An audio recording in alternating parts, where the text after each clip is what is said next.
occasion, we shall have outstanding presentation from our prominent speaker who will that resolve and reach our insight and knowledge regarding the theme of the seminar. In this afternoon, we shall have parallel presentation. So if you have a question for the speaker, could you please make a note, and then after all the presentation finished, you can deliver the question. Before the presentation begins, allow me to introduce the speaker. Our first speaker is Assistant Professor Dr. Keigo Noda from Ibu University, Japan, and then date of birth, Japan, and then nationality, Japan, affiliation with Ibu University, Japan, and then education bachelor agricultural engineering from Tokyo University, and then master and doctoral also agricultural engineering from Tokyo University. And then second speaker is Professor Main Fan Northwich, date of birth July 10, 1952, and the nationality Dutch, affiliation for Agro-Forestry Center, Groningen University, education bachelor from Utrecht University, bachelor and master as well, and then doctoral from the Wageningen University. And then next speaker, the speaker is from Professor Dr. Vita Ratri Dharyani, date of birth December 5th, 1966, nationality Indonesia, affiliation Surakarta University, bachelor University, then master Surakarta University, and then doctoral Nagoya University. Without further ado, I would like to welcome our first speaker. He will give, and then I also second speaker.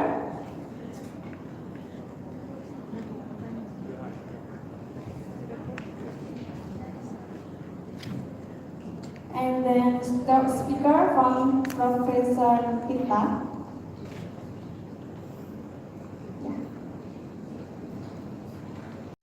Noda Sensei, please, time is yours.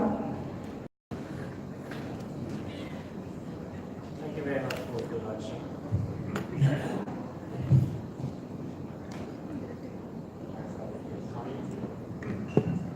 My name is Keigo Noda from Ibu University, Japan. Today, I'd like to introduce our research project now going on in Thailand, unfortunately. But I'd like to share my experience. This research project is under the scheme of SATEX. SATEX is a research and development scheme supported by JICA.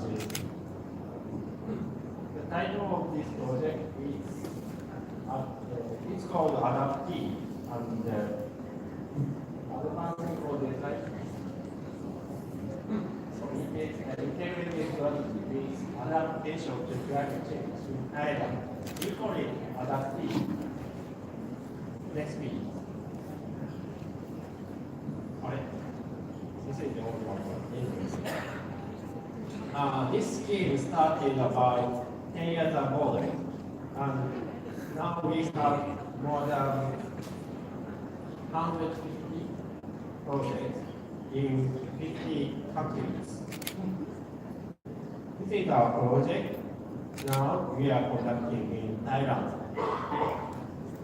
In this scheme, we have two research managers from Japan side and the counterpart side. This is our leader of Taika Oki from the University of Tokyo, and the other side is the leader of Thailand.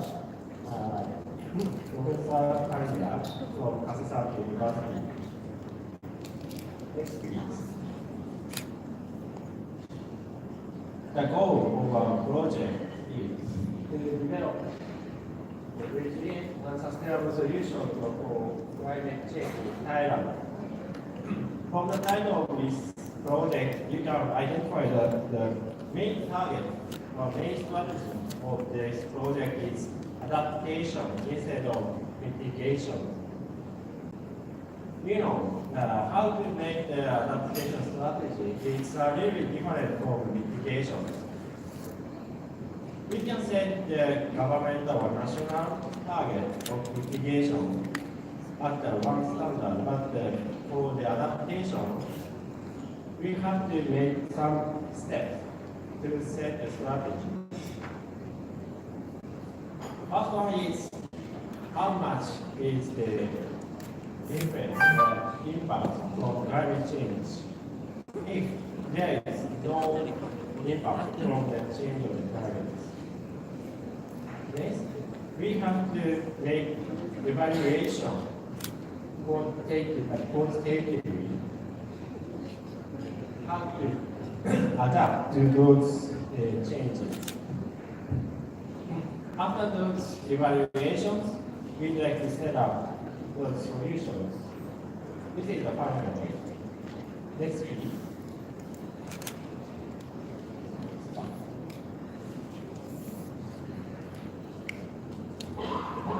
Under this target, we set 5 objectives.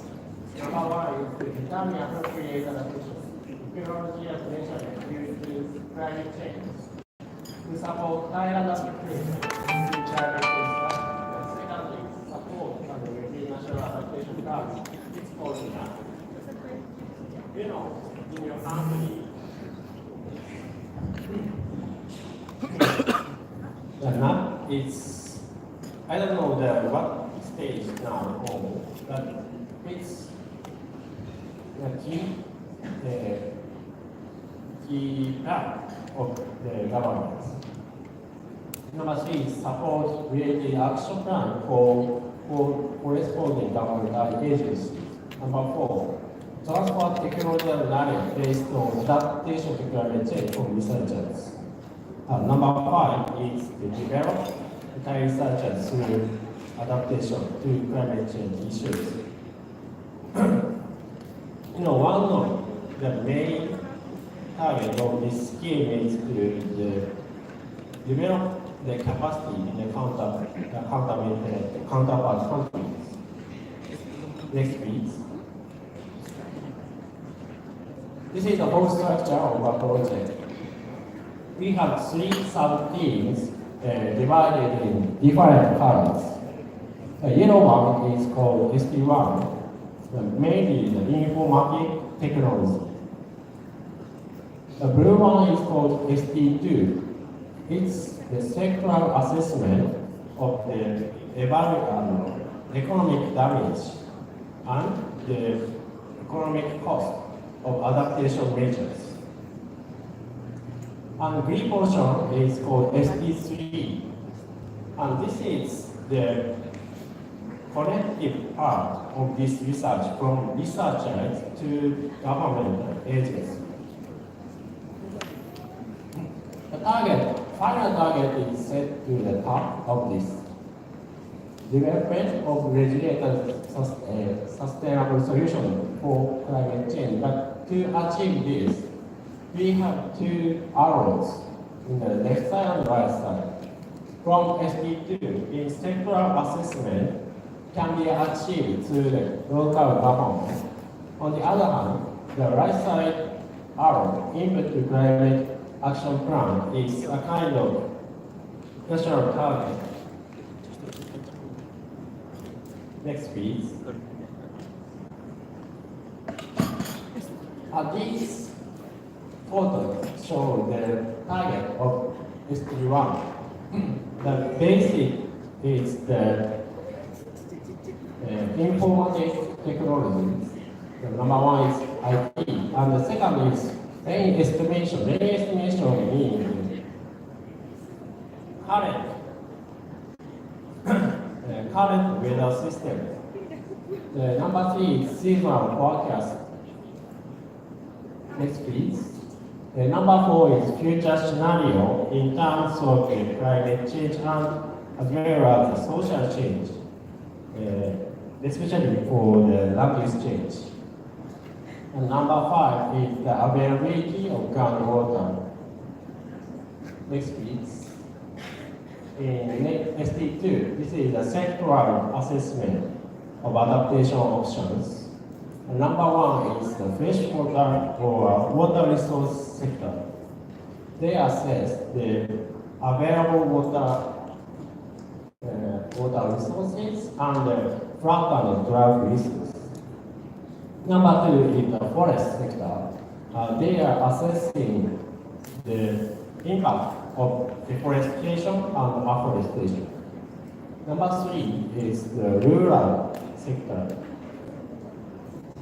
The target is drought and flood, how to mitigate the damages of those climate disasters. Next, please.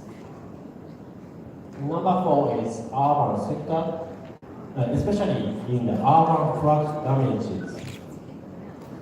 Maybe someone remember that in this Thailand has a big flood in 2011.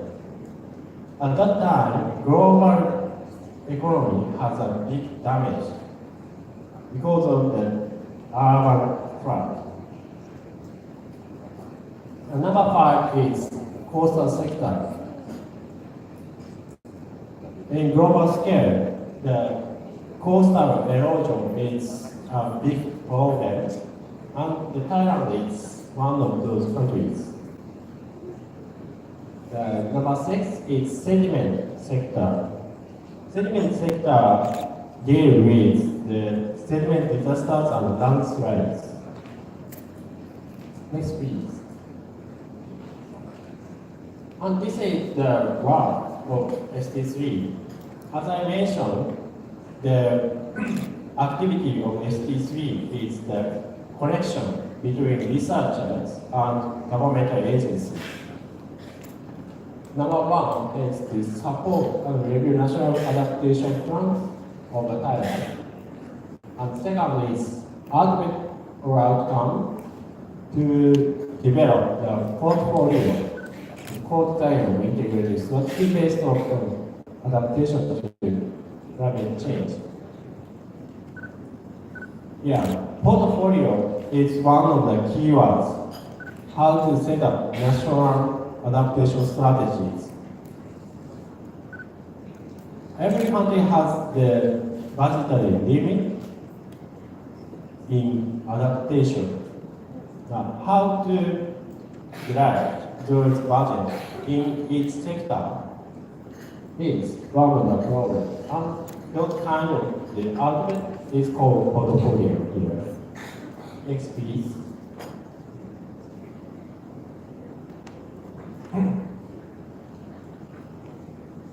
This is the corresponding working agencies. The core agency is the KU in the university, Kasesata University, and three governmental agencies. It's called core agency. RRD is irrigation, TMD is meteorology, and ONEP is to make the national maps. Under those core agencies, 11 related governmental agencies and 4 universities are included with Japanese universities. And those research teams are supported by JICA, funding agency, and JST. This is the Science and Technology Government Agency in Japan. Next, please. This is the number of researchers and related persons. Thai researchers are counted around 80. And compared to those numbers, the Japanese researchers are included around 20 members. Actually, this is to so big community. And we are sharing the information and the outcomes. Next, please. No, it's too complicated. But you can find those two lines. The left-hand side is the Thai side, and the right-hand side is the Japan side. Those separated color mean that it's 1, 2, 3. In each sub-teams, so many universities and governments are included. But the point is, in Thai side, each research team has combination between university and local governments with Japanese team. Those collaboration is regarded as the characteristic of this scheme. This collaboration is very powerful to achieve research activities as well as to set up the outcomes in a practical society. Next, please. This is the target area in Thailand. Next, please. This is the connection between ST1 to 3 of the output and input. Next, please. Oh, this is the last of my presentation. Thank you very much. Thank you very much. So quick, Sensei. Okay, maybe next speaker. Well, please stand here.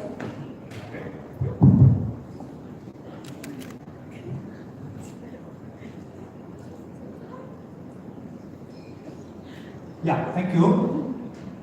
It's my pleasure to share with you some ideas about how agroforestry can be part of or is already part of the responses to climate change. And we've heard examples from Thailand. I think in Indonesia we see many of those things as well.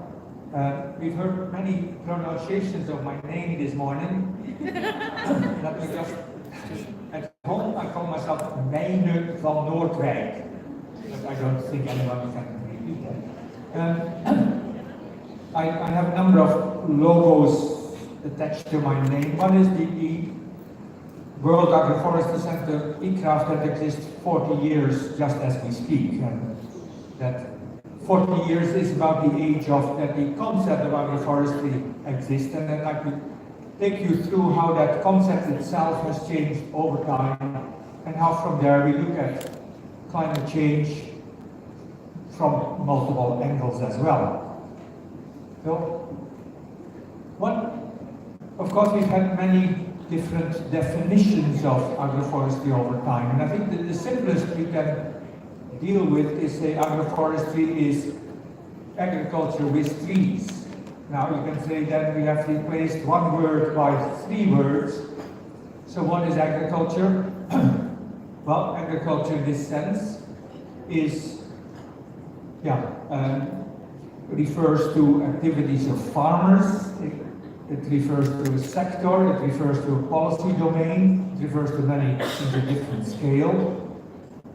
Trees refers to many woody perennials, and there's a big debate whether bamboo is a tree. Is it palm a tree? Well, sort of, yeah. Well, I think we take a rather inclusive, anything that is woody and perennial is a tree for us for the time being. But then the most difficult word of this definition is the word with. Yeah? And with could simply mean that they happen to be at the same place. Yeah? And of course we know that trees are very common in the agricultural landscape. More than 40% of the world's agricultural land has at least 10% tree cover. So does it mean that there's agroforestry? Well, in our view, it does. If you take a weak version of with, there's a strong version of with that you really expect there to be strong interactions between the trees and the other parts of the agroforestry system.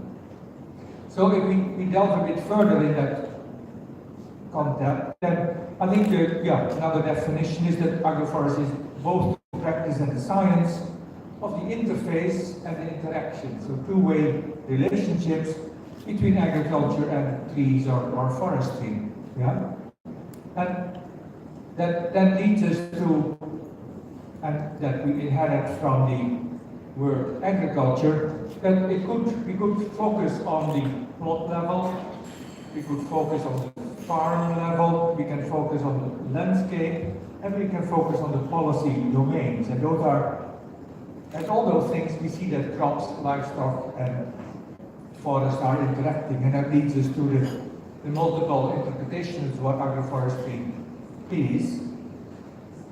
And at the same time, we can see that agroforestry is a sort of hybrid word. There's two parents, there is agriculture and there's forestry, and I don't know who is the father and who is the mother, but we have two parent words, and agroforestry is the child. Well, this child is now 40 years old, and as it so happens, by the time you're 40 years old, you might think that your parents are getting a bit old, and that you're maybe more important than the generation of your parents. And maybe it is the time that we think that we should do away with talking about agriculture and forestry as separate things, and talk about agroforestry as the concept where these two come together. Yeah, so when we started working in Indonesia, and as Inkraft has been about 25 years, we came to landscapes like this, where you can see, this is in summer Sumatra, you see clearly on the top of the mountain there is natural forest, in the valley there is rice fields, and in between we have villages with home gardens with many trees, we have jungle rubber, agroforest with orangutans, and a gradient of it. So where does the forest end? Where does the forest start? Hidayat gave us data on the deforestation rate of Indonesia. Well, deforestation suggests that there is either this forest or this non-forest. What we see here is a lot of things in between. Yeah? We still see a lot of trees where the natural forest has gone. We see a lot of mix of planted trees in natural park. So from that perspective, any data on deforestation is virtually meaningless unless we describe it as a gradient, as a continuum. Yeah, and that's how the concept developed. Now, these are some quite clever paintings that were made 500 years ago. Yeah, and the question is, what is agriculture about? Well, in one perspective, agriculture and agroforestry is about the products. Yeah, and the Ministry of Agriculture is mostly involved in the products and how many fruits and how many vegetables do we get from agriculture. But if you're able to turn your head around, you'll see a very different perspective on what it is about. And now, if you can't turn your head around, I'll help you with the next thing. So these nice combinations of products actually refer to the farmers who are producing them. Yeah? And the question whether agriculture or agroforestry is about the products or is about the farmers and the consumers is quite an interesting one. And I think the answer has to be that it has to be both. Yeah? And of course our overall assumption is that if we look at both views, the view that it is about the products and the view that it is the people, we see that healthy farms, healthy population requires healthy farmers as well as healthy. Right? So we see a strong connection between the people producing, the people living in the landscape, the people living in the agroforestry, and the diversity of products that we get out of it. And that's a key to the concept of agroforestry. The focus has always been on the people's perspective, whereas from forestry you start from the forest and the trees. In agroforestry we start bottom up and we start looking from the human scale of it. So, in a nutshell, the history of agroforestry as a formal term starts 40 years ago. Before that, we had, if you take a Venn diagram, we have A for agriculture and F for forestry. There was a real, very solid wall between agriculture and forestry, and definitions were made such that, it's either agriculture or forestry, it cannot be both. Yeah. So then, the first concept of agroforestry was, hey, There are actually interfaces, there are things in between, there are practices where trees and crops grow in close association, and we focused agroforestry on that. And then, maybe 25 years ago, we moved to the second concept of agroforestry, which is really about the landscapes, and is about a continuum. And yeah, a key observation is that 40% of agricultural land has at least 10% tree cover, so 40% of agriculture, we can say, actually is agroforestry, if you look at that part. So, broadening from a few things on the interface towards the whole interaction, the whole interface between farmers and forest and trees on farm, we got to the point that many of the policies that have been framed within forestry are actually major bottlenecks for farmers using trees in their own context, and vice versa. And we've grown finally to the third concept of agroforestry, and it is that it actually is the combination of everything agriculture, everything forestry, and everything in between. We need to look at it in one box, and we need to look at it as a continuum, and we need to look at the policy environment to what extent we have a smooth way of dealing with that gradient. Yeah, so I have for you three forms of agroforestry. Plot level, probably the term most familiar to you, the landscape scale, and the policy level. And if there would be time, we could have a conversation with a farmer in around Malang. There's a vlog on the Brawijaya site. We won't listen to it now, but please have a look at yourself. And in one of the lectures, the question is, if you see this, well, what is if you just hear the farmer talking about his farm and what he's doing, what is the agroforestry 1 part, what is the agroforestry 2 part, and is there an agroforestry 3 part? And lo and behold, there is. Yeah? So if you look at that, if you ask the farmer, well, you hear the farmer explaining about his coffee garden, and he has goats, and he has manure of the goat, and the goat goes into the goat manure, goes into the cabbage seedlings that he planted in Sava, etc. And out of his farm he gets coffee and durian and timber and goats. We get many different products. So we can look at it as a farm level activity, at the plot, the tree-soil-crop interactions. We can look at the farmer knowledge, how the farmer makes decisions about his multiple components.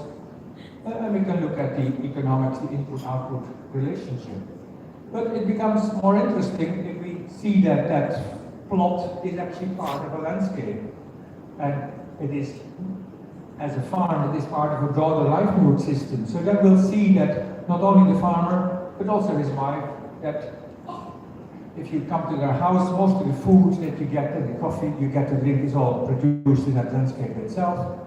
But then you also hear that they are very much dependent on the water, and the water comes from the hill and from the forest that is out there. The landscape is producing a lot of fodder. Other farmers in the area have started dairy production and dairy cows, and that farm is producing some fodder that is sold to neighbors, etc. So you can only understand that farm and the decisions that farmer makes in the broader context of the landscape and the surrounding livelihood options that that provides. Yeah. But finally, there also is clear indications of the third concept of agroforestry. We clearly hear that, in the past the farmers could not benefit from trees on the farm because for timber you need permits to cut, you need permits to transport, or permits to whatever. Finally, for a number of trees that has been deregulated, so the farmers are now happy to grow sangon on this farm because they can actually benefit from it. So these rules about the sale of wood are very important way to make it possible for farmers to grow their trees. At the same time, the relation within that landscape with the forest that is still on the upper part, the conflicts over water between this village and the neighboring one. So agroforestry, it starts simple if you think it's just a tree and a crop, but in reality it is this whole social complex of how everything hangs together within the life of these farmers. And this 10-minute vlog gives you a simple cross-section of that. Yeah? So agroforestry, we have moved from something about the technology to a much broader system understanding. Now, as agroforestry science, we have been very much concerned with what the supply and demand for knowledge. What type of knowledge is relevant, what type of knowledge is needed, what is good science, and what is good communication. And we've seen that there are at least 4 different types of knowledge. There is the knowledge that helps you understand, we will call it grasp, that allows you to understand what an issue is and how it can be measured and monitored, etc. There is the type of knowledge that leads to commitments, that leads policymakers to no longer deny climate change, deny that there are issues. How do we bring it so that it actually gets part of the public discourse? And once policymakers have made promises and have made commitments, and we heard the Paris Agreement on climate, for example, how to make it operational, how to make actual decisions that matter on the ground.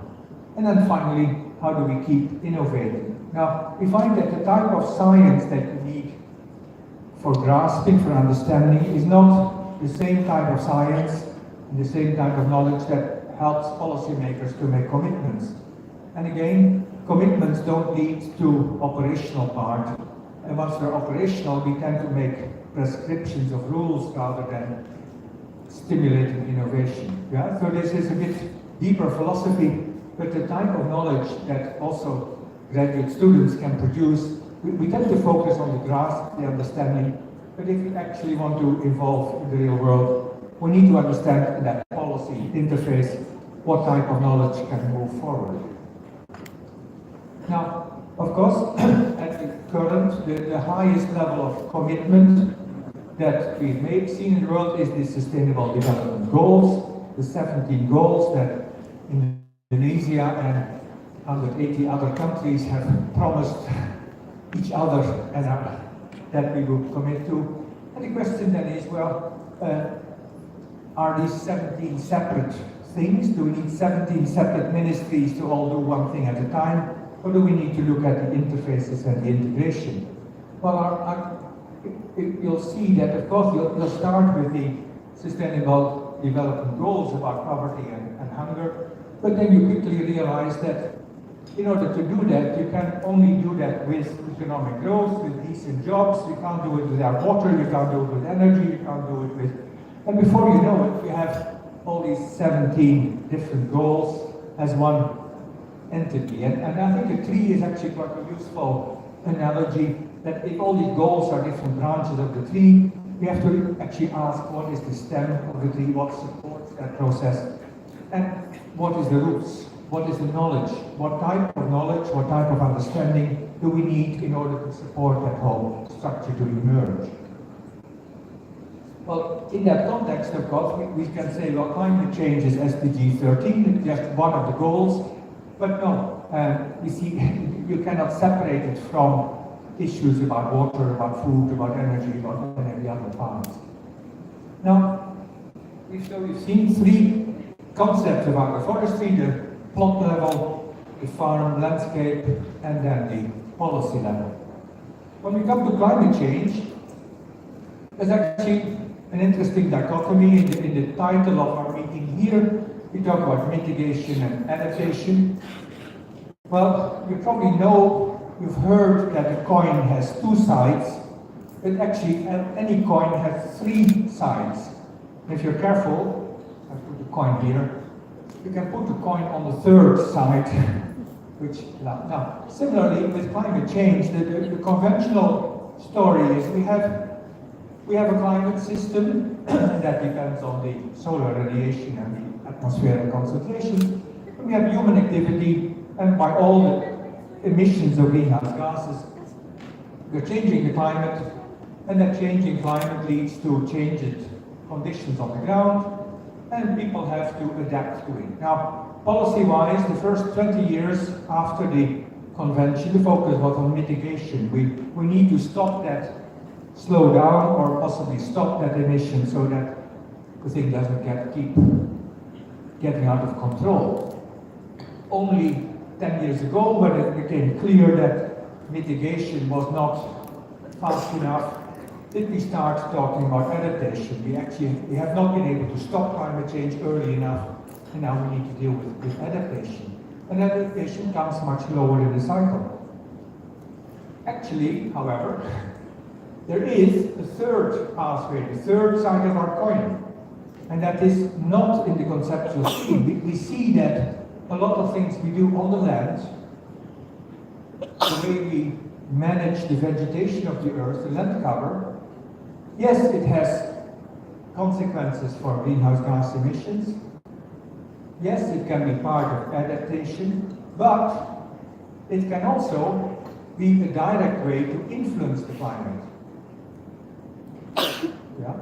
So in the original scheme, it's either mitigation or adaptation, but here we see that vegetation actually influences the climate. Now, we know that from every tree that it reduces the wind speed. We know it when you walk through the forest, it's cooler than outside. Yet, in the climate science, these microclimatic effects are sort of brushed under the carpet. We ignore them. Yeah? Now, as I'll show the rest of the talk, there's a lot of new evidence that rainfall, and in that sense the water balance, is in a direct way dependent on land cover and vegetation, which is neither mitigation nor adaptation. Now, when we talk about vegetation here, a lot of it is about special roles of trees and wetlands, but trees especially. And in that sense, agroforestry, we have three ways that we interact with climate change. The carbon balance, like the talks you heard this morning from people Joe and others about the carbon in the soil, the carbon in the buffer and vegetation. The adaptation side, as we've heard here, but also the direct interaction between land cover and the climate.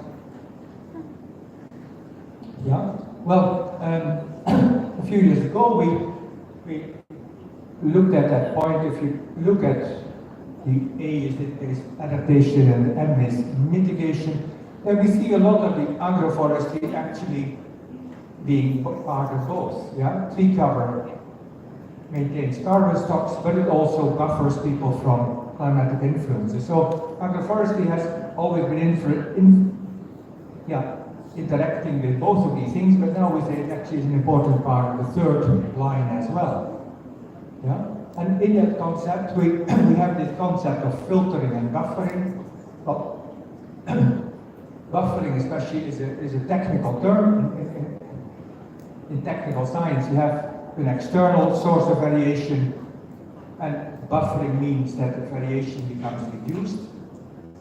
Well, if you measure the temperature in the open, you'll see that at midday it gets very hot and at night it gets very cold. If you plant trees around that, you'll see that the peak temperature doesn't get as hot, and the night temperature doesn't get as cold. So trees are important buffering things for temperature. Now we know that for a long time, and that's why the weather stations that we have are put on the airfield in the open. But the weather data from your weather station is not the weather in any place close to trees. We have considerable buffering effect, and your crops can benefit from having trees in the neighborhood, way beyond what climate data will tell you. Well, a similar thing in terms of buffering, we can now explain the effect of forest and other vegetation on the buffering of river flow. In the most extreme, if the whole land is covered by impermeable surface, then the river will respond directly to the rainfall.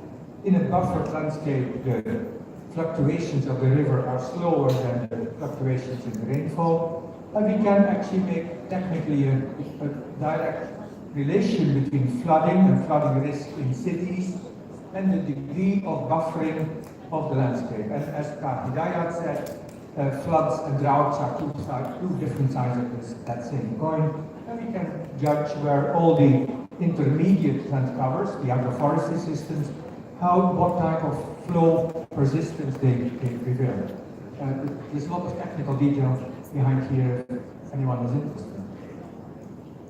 Well, that brings us to water, and most of the climate change debate has been about temperature, but actually water is probably the most much more directly important for many aspects of life, both in city and the rural landscape. Now, if we look at water, we can look at spatial scales, and because water exists at any cubic centimeter up to the whole globe. We can look at different time scales, hours to decades, millennia. And of course, we'll first see that 95% of the water is in the sea, and it's salty water. From the fresh water, 69% is in the glaciers and the ice caps, and 30% in the groundwater.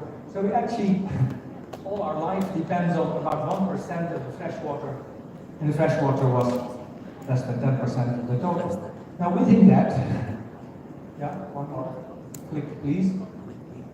We see that in water balance, the shortest time and the shortest spatial thing is actually rainfall.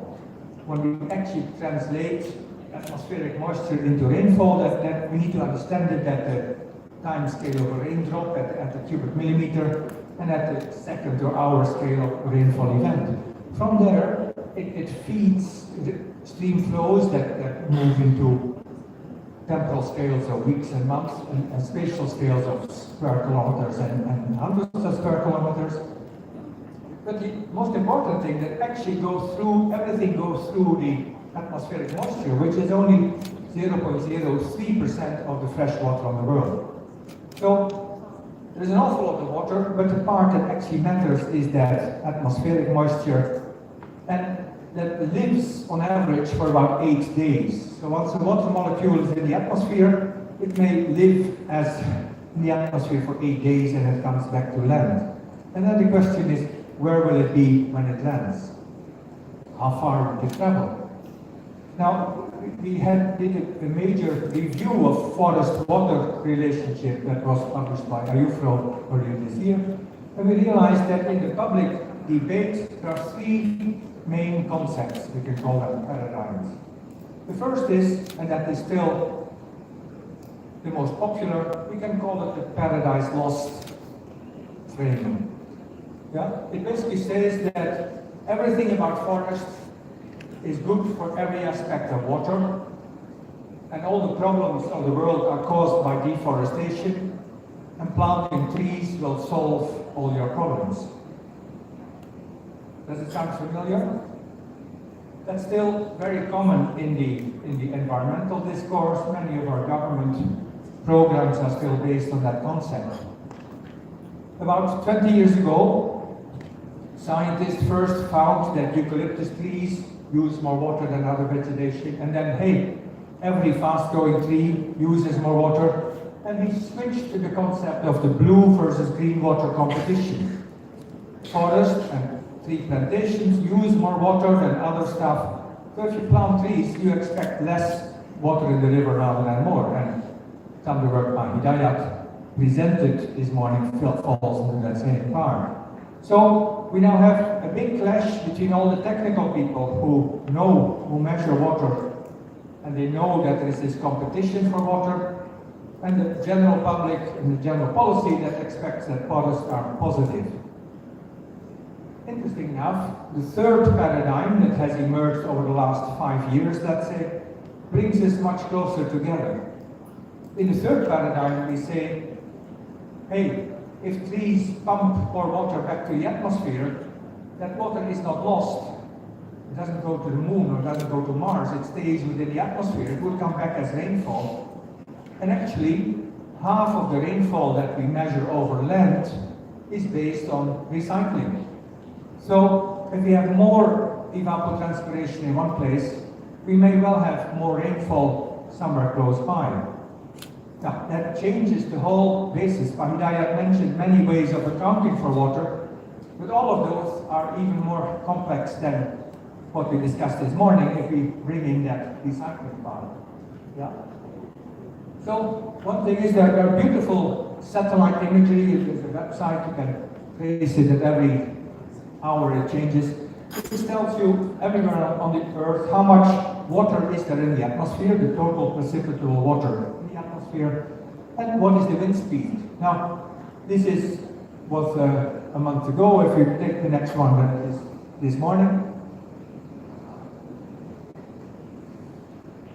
This morning it looked like this, so the blue-greenish stuff is where there's a lot of moisture in the atmosphere, and clearly around the equator we have a lot of that. But the important thing is the wind speed as well. So if you look over the island of Borneo, then the wind speed is typically only 1 kilometer per hour. Now, I told you 8 days in the atmosphere, 8 days times 1 kilometer per hour means you have moved maybe 200 kilometers. Well, 200 kilometers means you're still in Borneo. Yeah, so if the coastal zone, something evaporates, it would still come back as rainfall, and it might come back as rainfall 2 or 3 times within Borneo. The Amazon system is a major recycling system. On the African side, we see that all the water in the Blue Nile that feeds Egypt, Sudan, is actually dependent on what happens in the Congo Basin and East Africa. So we start to see these interconnections. We start to see that rainfall in China depends very much on what happens in Thailand, because of the rainfall in China is very much recycled rain from mainland Southeast Asia. Yeah? So, with this perspective, we can look back at water and we see 4 different cycles that interact. There is the macro stuff about P&E, precipitation, evapotranspiration, and how that interacts with the climate system. There's the micro system of the stomata, how the leaves deal with it. There is the water balance of the soil, and there is the blue water part, what can be done with water. And all those 4 interact, and trees are important for all 4 of those. Now, typically, hydrologists study the bottom part, vegetation scientists the third one, soil scientists that one, and climate people. Yeah? It's only when we bring all that science together that we start to see the real picture.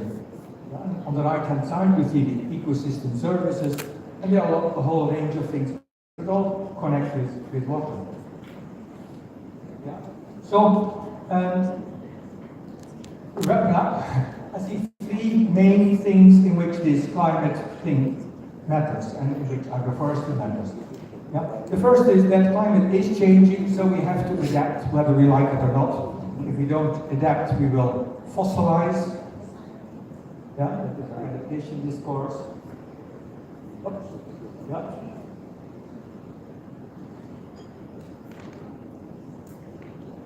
Yeah. The second is, back to the mitigation, if we don't defossilize, if we don't change our dependence on fossil fuels, we will get cooked and we will get warmer than we want. Yeah? So, put it in simple terms. And of course, agroforestry and trees play a role on that part as well, as we've heard this morning.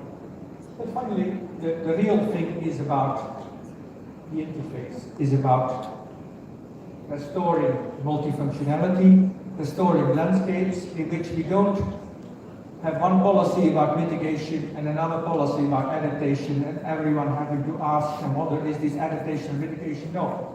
It is about using trees for functionality. Yeah? Making use of that continuum of agriculture and forest and agroforestry in things that are functional on the ground. And we have different ways of looking at multifunctionality. We can have fine-grained mosaics, very coarse-grained mosaic. I don't go into detail on this one now.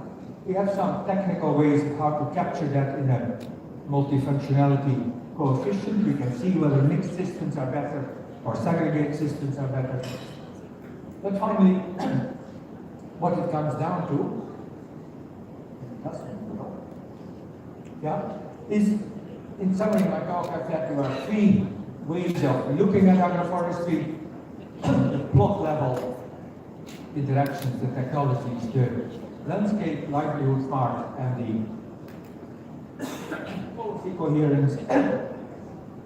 And I think between those 3, we interact with those 3 parts of climate policy: the mitigation, reducing emissions, the adaptations, increasing the buffering. But first of all, trying to shift the debate about climate change to water. Now, luckily this morning we had quite a bit of discussion about water already, but I think when we talk about water, we should realize that trees and forests are actively pumping things back in the atmosphere. You need to understand where it comes back, and then many of the metrics, many of the water footprints and the stuff that we heard about this morning get a different interpretation when you think about the full hydrological cycle rather than the flow-based concept we've had so far. Thank you very much. Okay, thank you very much for the great presentation. So we will have a next presentation from Prof. Vita. Please, time is yours.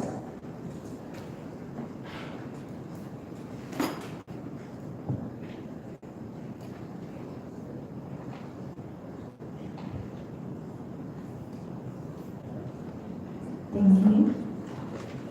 Good afternoon. For this precious moment, I would like to sharing to present a simple review related with my scientific background.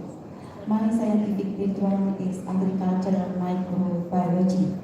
So I know that the audience come from various scientific background, so I would like to introduce and to motivate how to use the individual microorganism. One of them is arbuscular mycorrhiza. The title of my review is Arbuscular mycorrhiza as a model representing microbial mechanism to enhance plant tolerance against the effect of climate change. Next, please.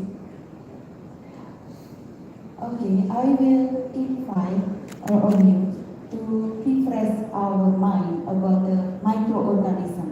Microorganism, the large and diverse group of microorganisms that can be seen by using microscope. Microorganisms are a part of our life. Without microorganisms, all higher life forms on Earth would cease to exist. Recently, we usually use the two types of classification of microorganisms. And this slide, you can see the classification based on the 5 kingdoms presented by H.H. Whittaker. And from this classification, 5 kingdom classification, this classification based on the cell types, prokaryote and eukaryotes, and also based on the model of nutrition, based on the model of motility or movement, and based on the model of reproduction. And the position of microorganism in these 5 kingdoms, they are the member of the kingdom of fungi, and the kingdom of protists, and the kingdom of Monera. And since 1977, Carl Bush proposed the new classification, 3 domains of life. This classification is on the characteristic of the ribosomal RNA sequencing. This classification spreading of life organisms become to 3 domains: domain bacteria, domain archaea, and domain eukarya. And microorganisms are distributed to all these 3 domains. Domain bacteria and archaea represented as from the microorganism, representing the type cell of prokaryotic, and the eukaryotic microorganism become the members of the domain of eukarya. Next is okay. From this slide, we can see the spectrum of lifestyle of the interaction of colonization. And spectrum of lifestyle, it could be epiphytes, endophytes, philosphere, rhizosphere. Yes, epiphytes represent microorganism colonized plant surface. Endophytes represent microorganism colonized plant interior, and philosphere microorganism develop on the aerial leaf surface of plant. And rhizosphere microorganism, or we can call as rhizophoric microorganism. This microorganism colonize rhizosphere, the volume of soil around root, influenced by root exudation. And rhizophilic microorganism, or we can call as associative microorganism. This microorganism colonize rhizophyll, the immediate root epidermal surface interface the rhizosphere soil. To show to illustrate the position of microorganism in plant tissue, please next.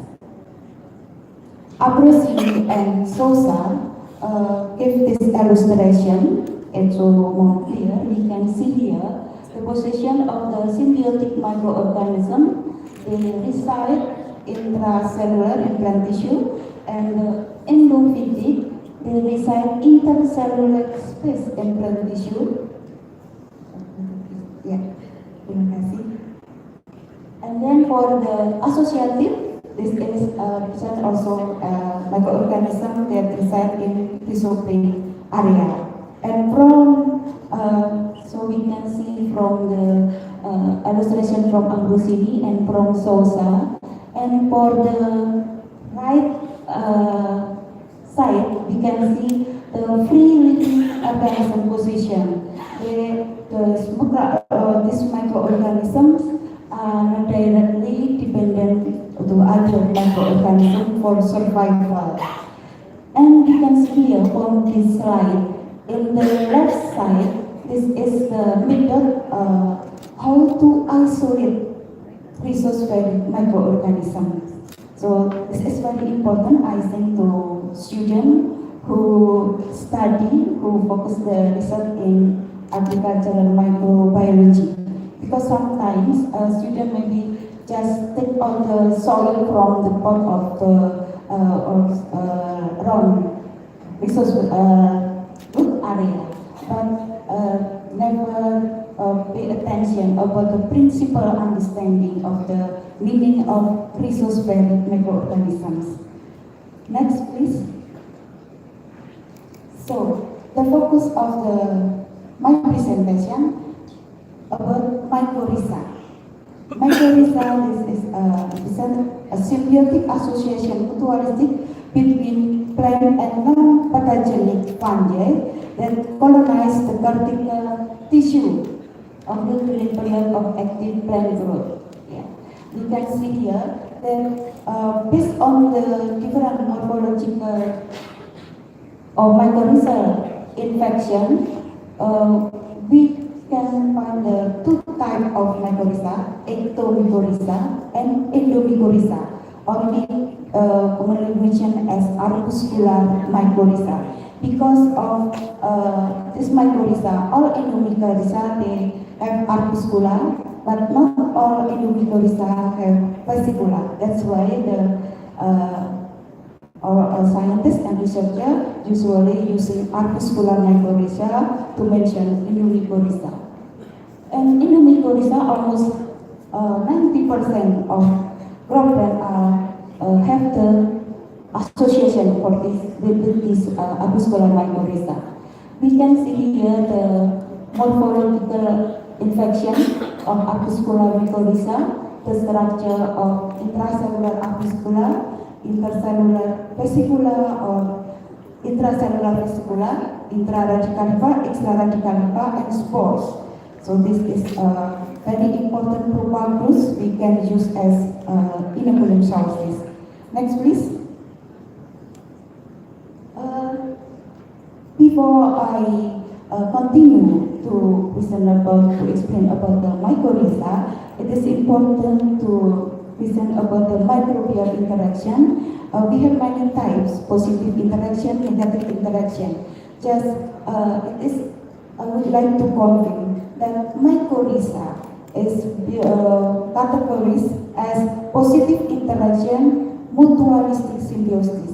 In this interaction, both of the two partners have the benefit from this interaction, and these two partners, they have such kind of level of obligation of this interaction. So this is different with proto-cooperation. It's not involve the obligation of the interaction. Next, please. So about micro result, the interaction, we can choose the first interaction when the plant benefit from the microbes. Next, please. Okay, now we enter to main point related to the topic of this conference. As we know, it is predicted that global climate change continuously change drastically over the next century, and this global climate will affect various parameters of environments. So from this slide, we can see here that the effect of climate change will affect to other environmental conditions, including here I just choose some of the effect of the climate change, but the atmospheric carbon dioxide, increase of global temperature, and drought stress. Actually, we understand that many greenhouse gases that resulted from the climate change. But in the presentation, I just choose some representation of the greenhouse gases. And the altered environmental condition from this presentation, the three of the environmental factors will induce changes in plant physiology and food exudation. And this will lead to the changes in the composition and diversity and the abundance and the activity of microorganisms. So this is the effect of the functional that we can get the benefit from the microorganisms. Next, please. From this slide, there may be 6 slides. I will show many papers reported about the effect of climate change on the interaction of the plant and associated microorganisms. For this slide, we can see here, this is some paper that reported the effect of climate change on the interaction of plant growth promoting fungi with plant. This is effect due to elevated carbon dioxide. The effect of climate change factor is a positive, neutral, and negative effect. Yeah. Then please next. This is the effect due to increased temperature. Also, you can see here resulted in the positive, negative, and neutral effect. This is the effect to be addressed to the both partner, plant and associated microorganism. And the next, this is the effect to the drought stresses. So mostly of the effect is positive to the both partner, plant and microorganism. Next, from this table, this is the effect of climate change on the interaction of plant growth promoting bacteria with plants. This is also the same, positive. Next, this is effect due to increased temperature. So many paper reports about the effect of climate change factor to the interaction of plant and associated microorganisms. Next. Okay. So in this slide, I summarize the effect of climate change on PGPF and effect of climate change effect on PG plant growth promoting bacteria. From many papers, 44, 14, 34 on PGPF and 9, 7 and 21 paper that reported the effect on PG plant growth promoting bacteria. We just have seen that almost all the report reported that the function mostly give the positive effect to the interaction of plant and associated microorganisms.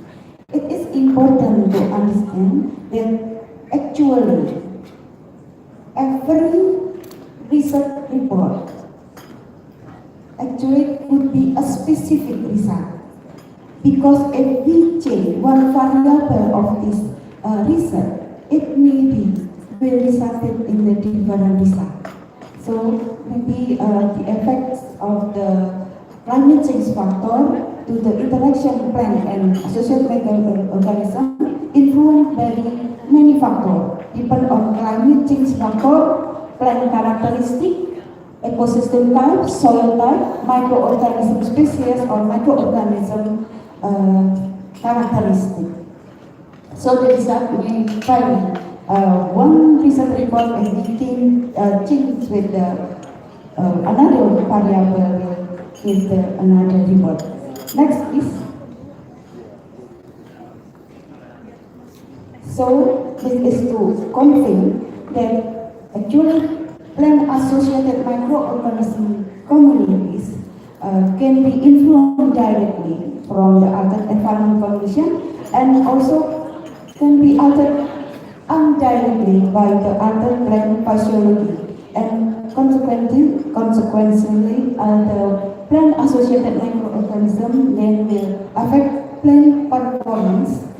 This is including the plant growth and production and plant activity and so on, and also will affect to the benefit of microorganism to the ecosystem functioning, such kind of the organic matter decomposition or the microorganism exudation that will affect to the other microorganism who live in the surrounding of the environment, and also maybe to the benefit of beneficial microorganism to nutrient transformation. Many kind of the ecosystem functioning can be grown by microorganism. Next, please. Now we enter to the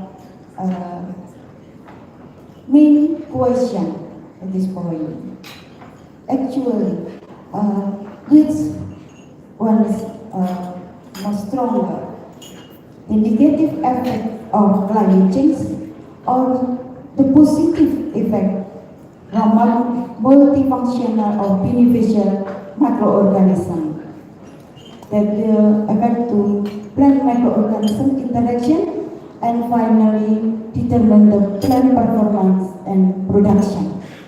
And next question, please.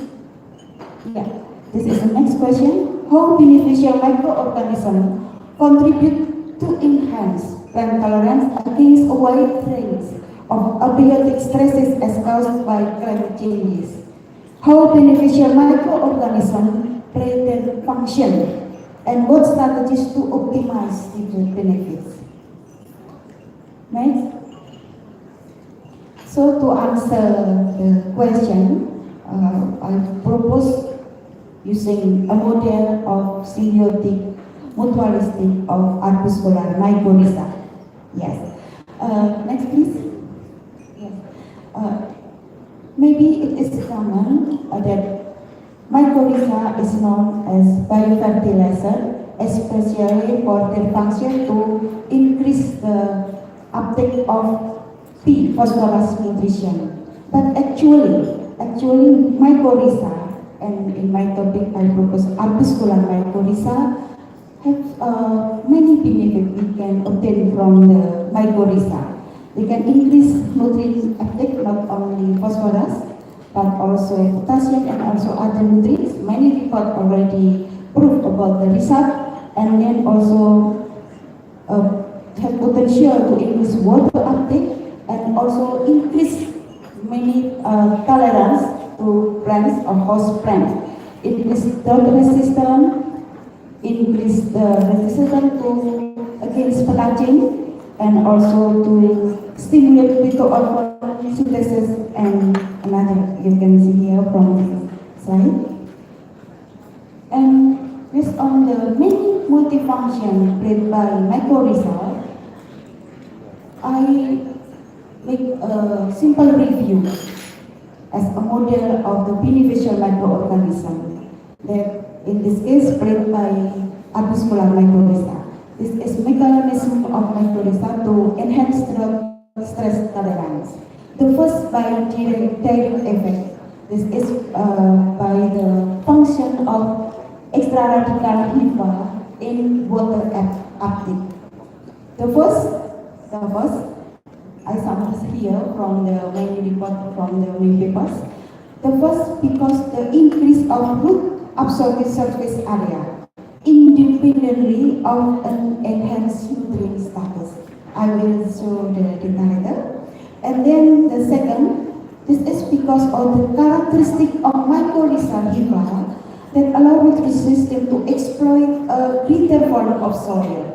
Because the extra-radical hifa, they can extension as far away as about 10 centimeter, when maybe the another paper recorded until 11 centimeter. And the fungal hifa are less than 20% of the diameter compared with root hair. And then the third, mycorrhizal hifa play function as physical bridges and maintain the contact between root and the soil water. So they protect the water film that cover the root hair. And the fourth, this is the report from the one research from Hardy, that removal of extra-radical hifa result in the reduce of transpiration flux and increase of stomata resistance. Next, please. This is the schematic picture of the arbuscular mycorrhiza, show the extra-radical hifa that can extend as far away as about 10 centimeter. And also the another structure, arbuscular, this is the structure to the transport media from plant, host plant, and from mycorrhiza, and vesicle, this is structure as storage structure. And then, please. And the next mechanism is by indirect effects. The first, this is because of the bicolonization of mycorrhiza in host plants, it resulted the increased nutrient uptake, especially for phosphorus and potassium. And for phosphorus and potassium, they have the function, especially related with the drug stasis. This is the function in phytohormonal balance and also the other metabolic activity. The second, because of the colonization can stimulate and regulate phytohormone, especially related with drought stress. This is how the mycorrhizal infection can regulate the ratio of cytokinin and abscisic acid or ABA. In drought stress, abscisic acid content will be used as indicator. It usually will increase in drought stress condition. And then the last, because by colonization, the mycorrhiza could enhance root growth and recovery. The root system of mycorrhizal plant is more intensive, deeper, and more spread compared with non-mycorrhiza. And the mycorrhizal root has the more resistance against the water stress than non-mycorrhizal roots. Okay, next. So this is the data. I will show. Based on this data, I have the summarize of the mechanism of beneficial microorganism to enhance plant tolerance in drought condition. This tabel, this slide, this is result reported by Hardy. In his experiment, they adjust to all pot experiment in nutrient status with no limitation. Yeah, they gave the enough P addition, so we can see here that the percentage of phosphorus show not significantly different statistically, and based on the observation of the plant growth, no significantly different between non-mycorrhiza and mycorrhiza plant. This is indicated no nutritional limitation. And then the table 5, we can see here that this 3 level of treatment, non-mycorrhiza, mycorrhiza with intact extra radical hifa, and then mycorrhiza with remove of extra radical hifa at time of transplants. And we can see here that removal of extra-radical EVA will result in the reduce of transpiration flux. Okay, next. And this is the result report from Arokan. In their experiment, they observed about the content of abscisic acid content in leaf and shoot. But I show here because this is very significantly. We can see the effect of the drought stress. In drought stress, significantly increased abscisic acid content in the treatment of inoculation of Glucose intraradicals with no addition of abscisic acid. But with addition of exogenous abscisic acid, we can see here that in the treatment of non-inoculation, the abscisic acid content increased drastically. So similar with the treatment of the inoculation of Glucose intraradicals. And yes, in this figure, this is the result of the molecular method. And then this next, this is the table. This is presented the result of Ruiz-Lozano. In their experiment, they compared several Glucose species that result in different effect to the plant growth and also to the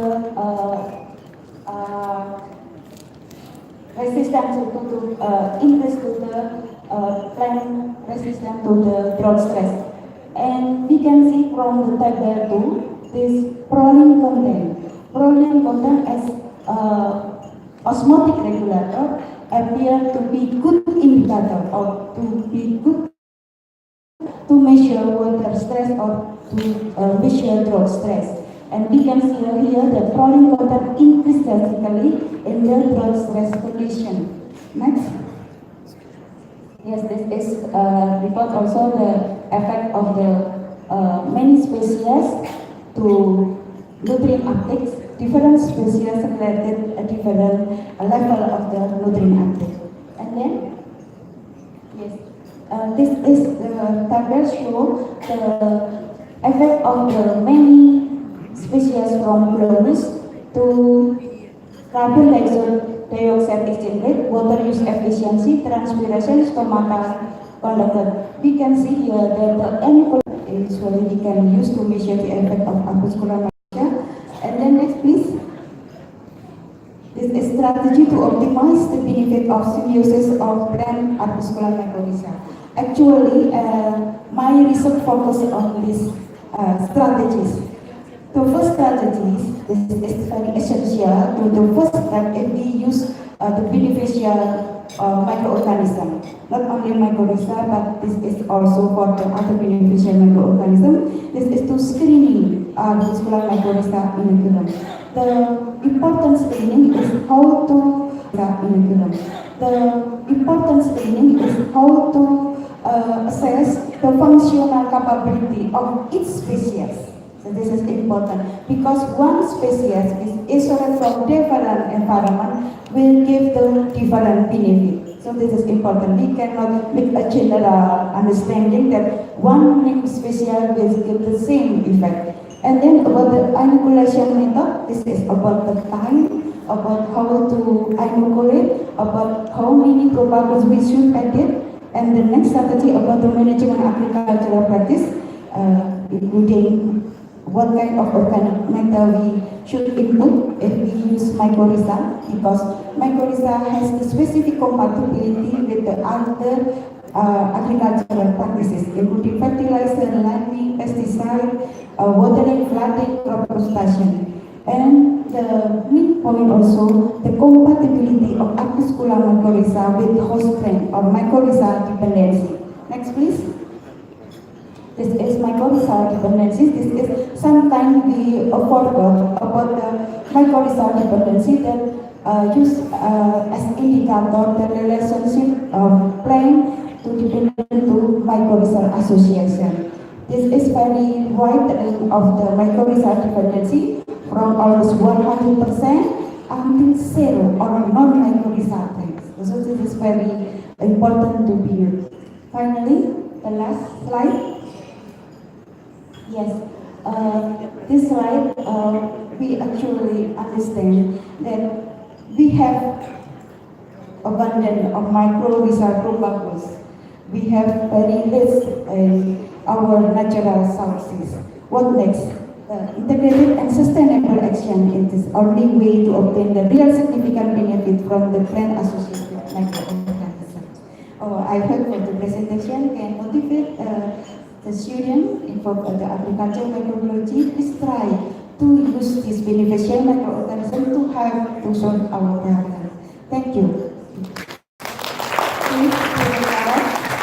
Thank you very much, Rosita. And then for the all speaker, thank you very much for the informative and interesting talk. Okay, well, we will come to question and answer section. So there will two session, and each session is 40 questions.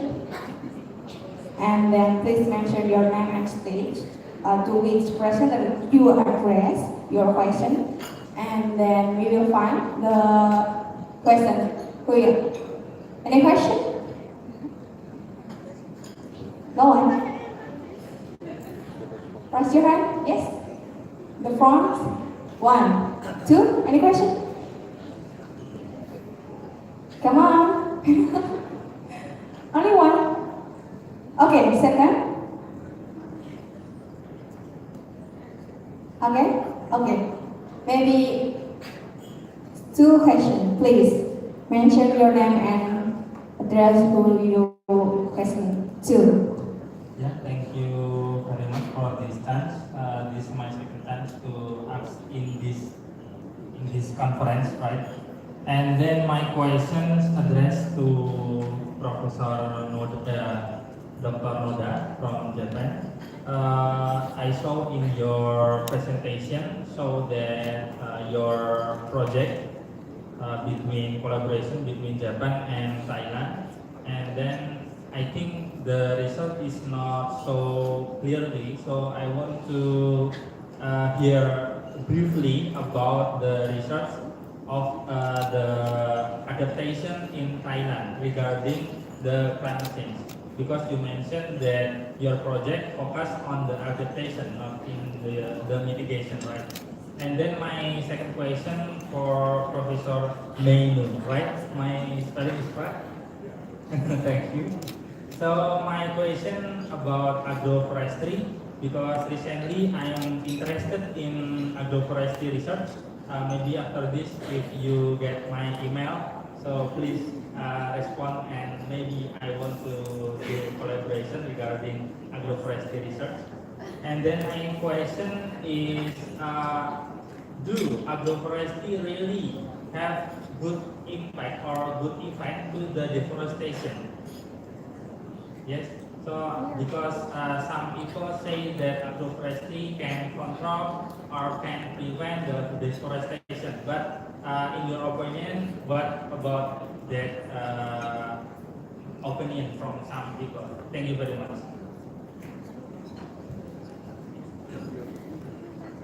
Okay, second question.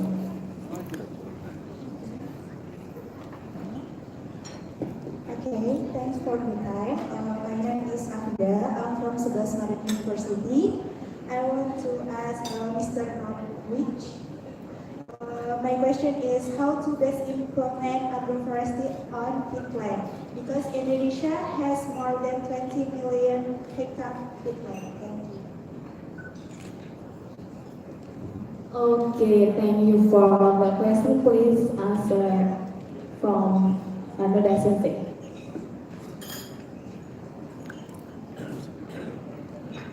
Thank you for the question, Dr. Rosa. No, first of all, the easy answer to your question is the whole structure of our project is the research of adaptation. You know, adaptation to research of adaptation means the evaluation and implementation. Those two kinds should be included in this wording. And there are some specific topic should be included. And the point is, if there is no climate change, but we have to make some development. Right? If you are working for flood mitigation, they will make plans, some other plans. Then what is the difference between those existing strategies and adaptation? Adaptation to climate change is additional risk compared to the current situation. Then the point is the evaluation. How important those additional countermeasure is.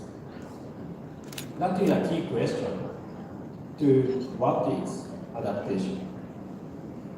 In this sense, we have to make the whole structure of how to set adaptation from the basic researches to make governmental plans. This is my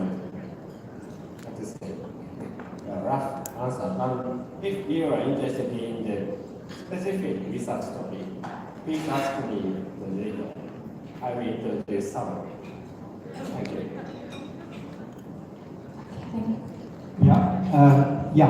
Two questions. One is the agroforestry impact on deforestation, and the second question was about specifically on peatlands forms of agroforestry. And both are very interesting topics.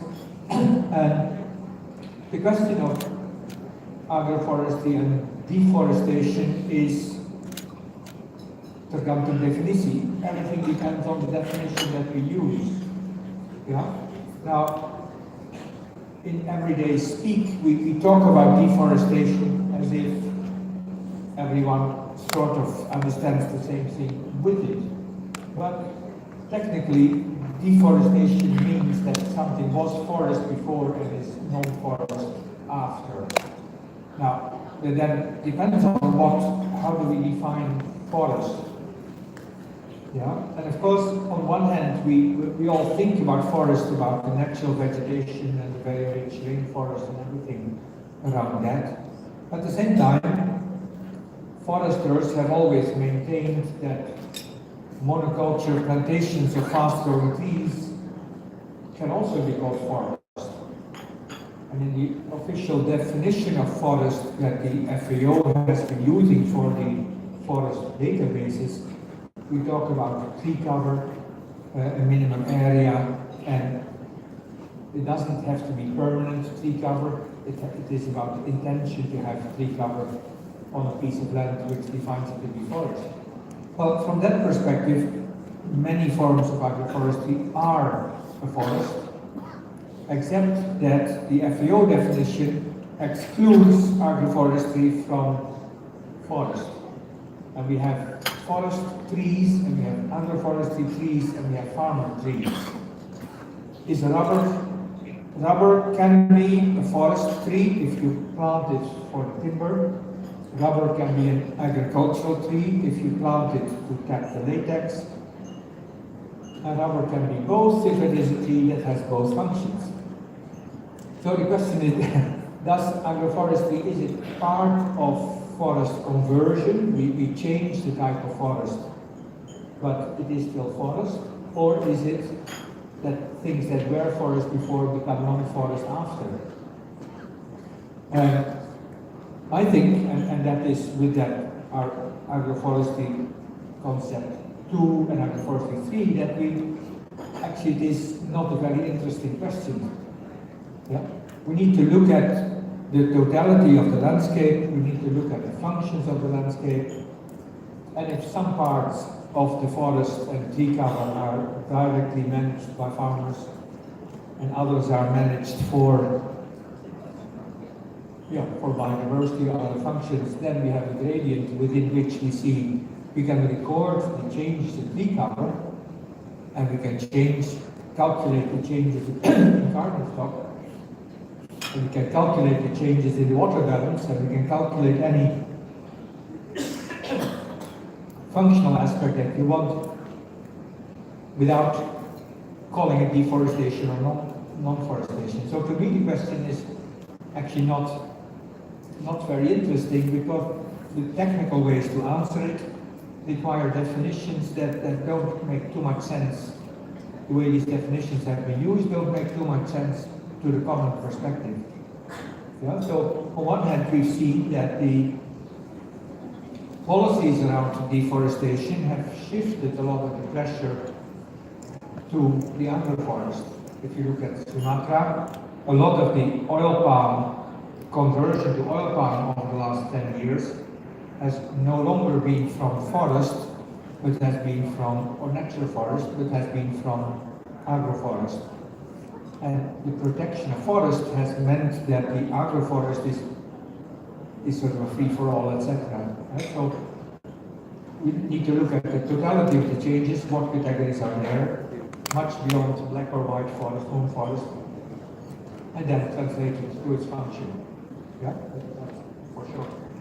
Early peatlands have become a very important part of the debate in Indonesia. In the past they were sort of left behind. There were not too many people living in there because it isn't particularly nice to live in a peat area most of the time. And yet on the edges of many peats we've seen forms of agroforestry developing, and we've seen a number of the peatland species like the Jelutung, partly domesticated, partly used in agroforest concepts. We've seen part of the rubber Jelutung mixtures doing pretty well on that front. So at the moment the interest is in what we call paludiculture, is wet land uses, land covers that can grow on peat without excessive drainage. And within that, there's a couple of tree species that are interesting for paludiculture. At the same time, the portfolio is a bit short yet, and everyone has been focusing on Jelutung, while we would probably need 5 to 10 species that are interesting, and we don't know yet. Our list sort of stops after 3 or 4 at the moment, while we would like to have at least 10 to have healthy portfolios. So yes, agroforestry as part of paludiculture is a very active interest, but the options are limited at the moment.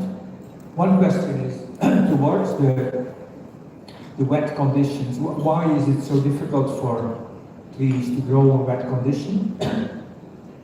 And then of course you have to look at the root systems and the oxygen supply to the root systems and the different strategies that plants follow to allow aeration of their roots. And at the moment we have some research started with the Forest Research Institute and Palangaraya and ICCCC, where we try to look more closely at why it is. Now interesting, some of the research has shown that some trees on the peat actually allow gas exchange to happen through their stems, and the stems emit methane. The stems would also allow oxygen to enter. That is quite different from what the established plant physiological literature said until recently. So there is some new things to be discovered there. But clearly it is an active area of research, but we're short of options as we speak here. It would be very good if more people look at it and we broaden the arsenal of options we have. Thanks. Okay, thank you.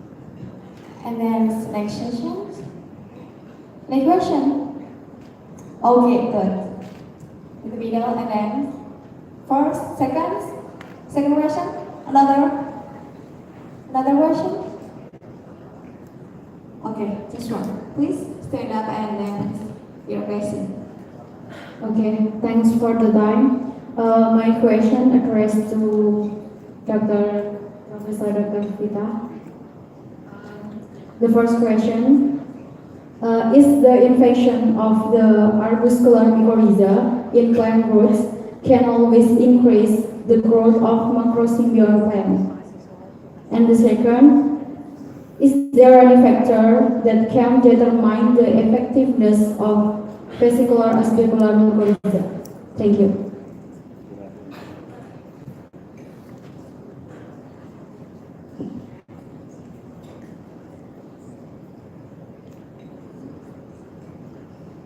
Okay. Please. Okay, thank you. Any question? No, just answer. That's okay. Okay. Related with this question, next question, is this infection of arbuscular mycorrhiza can always increase the form of the plants. Okay. Actually, the infection, we should be make differences meaning of the infection, infectivity and effectivity or effectiveness. Yes. Higher infectivity not always guarantee follow with higher effectiveness. Yeah. And one mycorrhizal species maybe will show the higher infectivity, the infection very high percentage of infectivity, but it must always follow with the higher effectivity. And about the effectivity or about the effectiveness, this is related with a functional of mycorrhiza. Function of mycorrhiza. Mycorrhiza have many functions to increase plant, to increase nutrient uptake, especially phosphorus, to increase drought resistance. Especially one mycorrhizal species, maybe this species show the high or the most effectivity or most effectiveness in nutrient uptake, but not always they will give the high effectiveness to the drought tolerance to plants.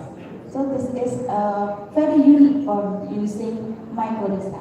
So that's why I explained why we should assess the functional capability of each property of each mycorrhizal species.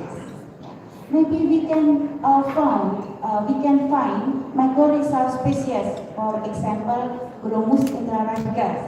We can find in ultisol soil, and we can find the same species, but from the other environmental condition.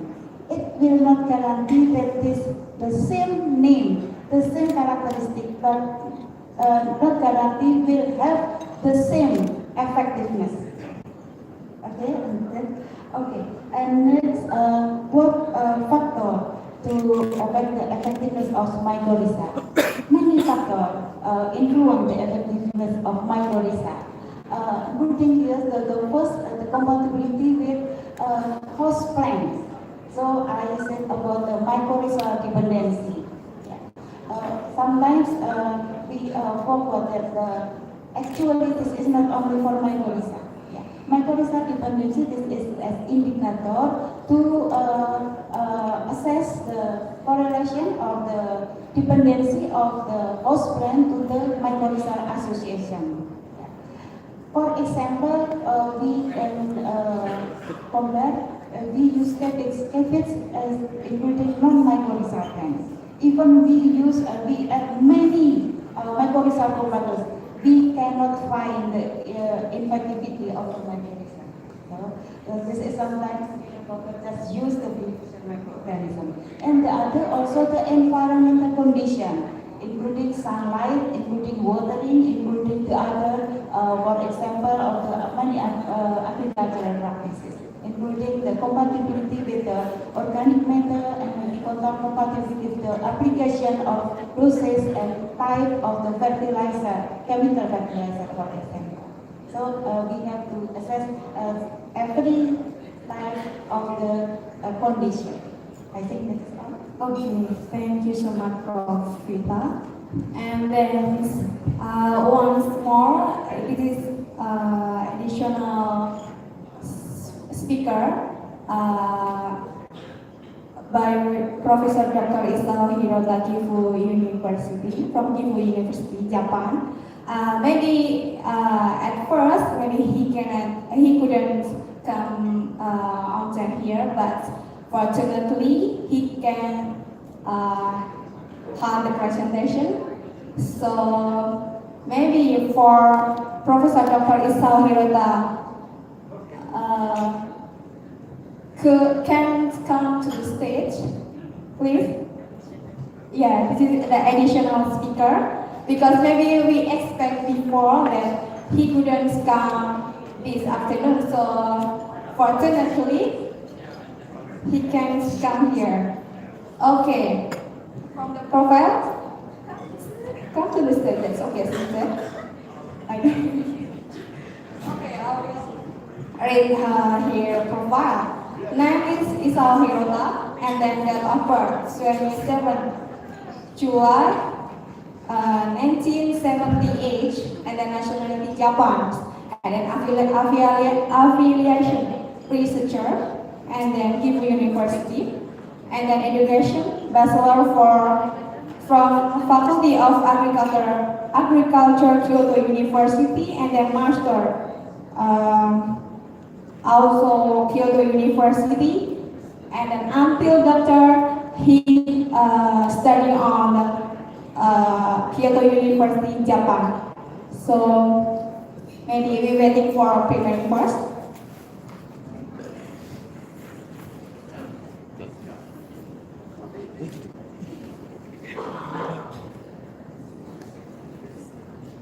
That's okay, Sisi. Thank you for that.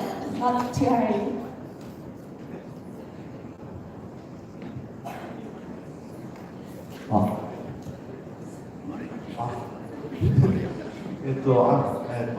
Maybe open that.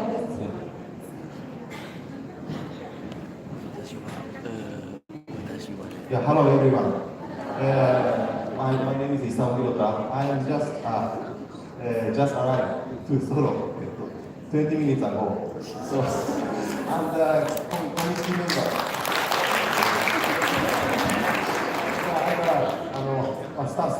Staff told me I cannot present today, so my schedule was tomorrow, but just I listened to 5 minutes ago. Please present today.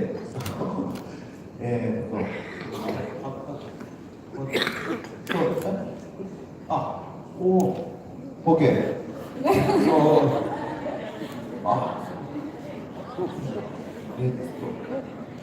maybe a little bit trouble, Sensei.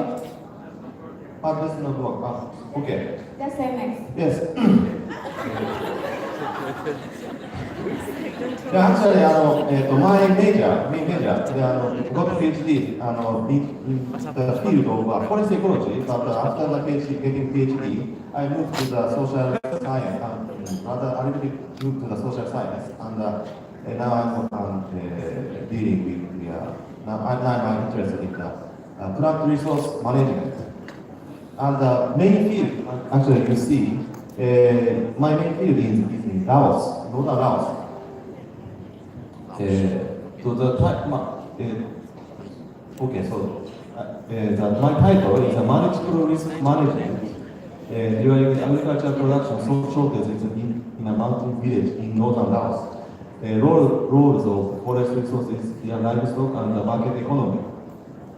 So today I would like to present my topic, and I explain about one case study. But one case study. My today's field is a very marginal area, not a fertile land or rich land. So now I'm conducting the marginal area of Laos. So okay, so move to the next slide. So sorry for the data is a little bit small, but Now, as you see, as you know, the Southeast Asian countries experience rapid economic growth. So this is of course, in Laos, is one of the most Laos has experienced the fastest growing, about 8 or 9% GDP growth. And of course, the land use change, large area forest is clear and used for reclamation for plantation also, such as rubber, eucalyptus, maize, and sugarcane, and other commercial crops. And this kind of change occurs in many countries, especially in developing countries. But of course, in the local society, there are traditional agriculture and shift to the modernized agriculture. But so my main interest is that to re-evaluate the traditional agriculture, not the just change and driven by the market economy. So I would like to re-evaluate traditional agriculture system. So my the topic is focusing on the shifting cultivation system, but I don't want to say that shifting cultivation is the best cultivation. So, but my main case is re-evaluate, because the shifting cultivation system in the northern Laos is historically formed under the severe environmental conditions. So, in this sense, we need to think about re-evaluate the traditional agriculture system. So the next, please next. Okay, so the content is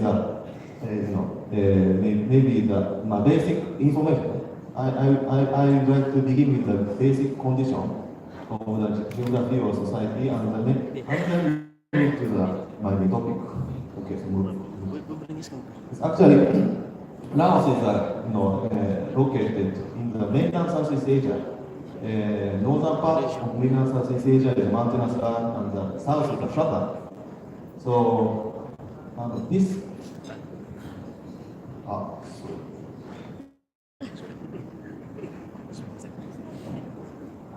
Sorry.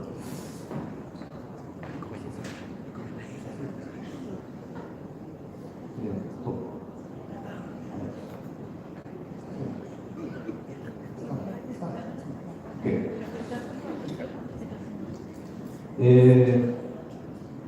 Yes, so my main research field is the northern mountainous area. So not the flatland, so paddy field is not so dominant. The upland field is dominant.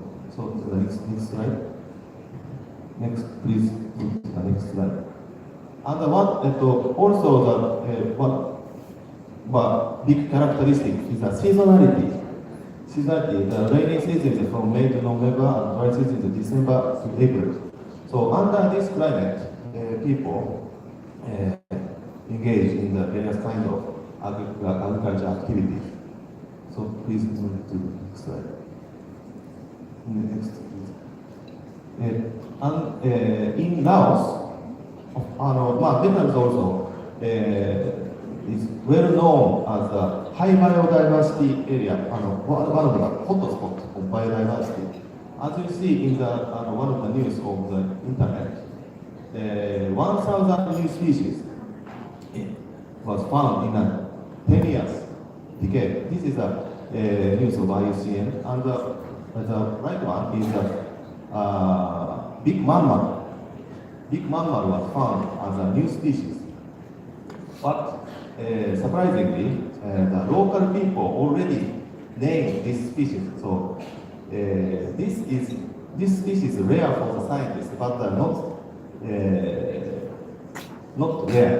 It's famous for the local people. So this means that high biodiversity in this area is very close to the residential area. So especially for the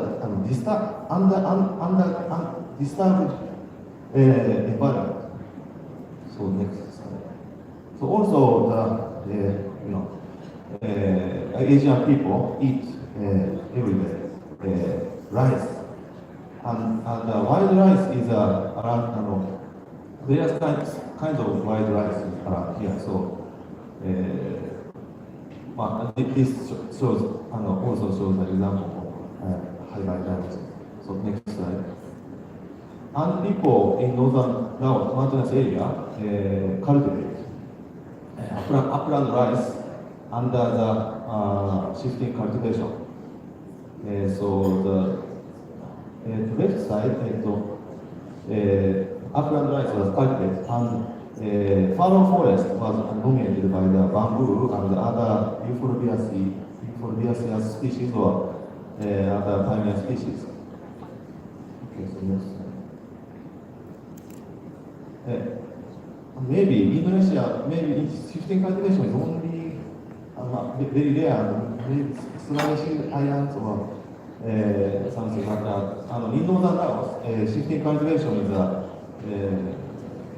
main mode of agriculture, and they slashing the forest in June or January and burning at the beginning of the rainy season, like May, April, May, and planting rice in June, and weeding in the maybe 3 or 4 times per cultivation period, and harvesting in November. And after that, basically 1 year cultivation, local people abandon the land. So rice is main crop. So next slide, please. Next slide, please. Laos is also agriculture and economic growth is very rapid, and agriculture sector is decreased. So as you see in especially for the industry or service sector has increased. Next slide, please. And also the connection with the neighboring countries is also promoted by the government of us in this country, especially for the Chinese government invest the infrastructure or transportation network around this area. So sometimes this project was called Greater Mekong Sub-region. And under this project,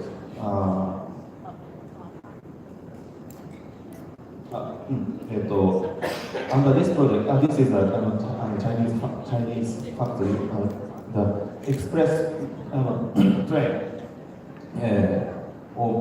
Now they are constructing the train in the mountainous area of Laos. So maybe after this project, closed society in mountainous area of Laos is directly connect to the big market. So this is a very big change in the northern mountainous area, or maybe in the mainland Southeast Asian countries. So this now. So next slide, please. Next, please. And this one is also the near the border of Thailand. Thailand, the main Laos government want to export the electricity, maybe the hydropower, and this one is a power plant. In this mountain basin, the Thai company constructs the power plant to generate the electricity. And then also land use is also big change, experience big change. This is a figure of maize production and sugarcane production. This one is a national level, not the local level. So national level, very for example, from the 2000 to 2010,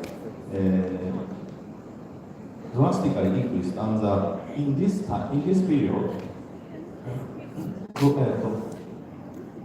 land use system was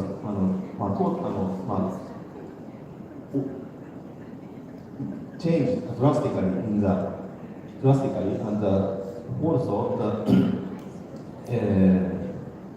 as you see in picture in the left side, in Northern North is the patchy arrangement of the land use to the simple vegetation, like in northern Vietnam.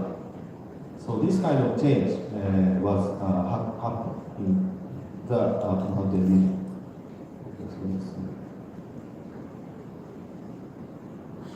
So, for many people, the image of shifting cultivation is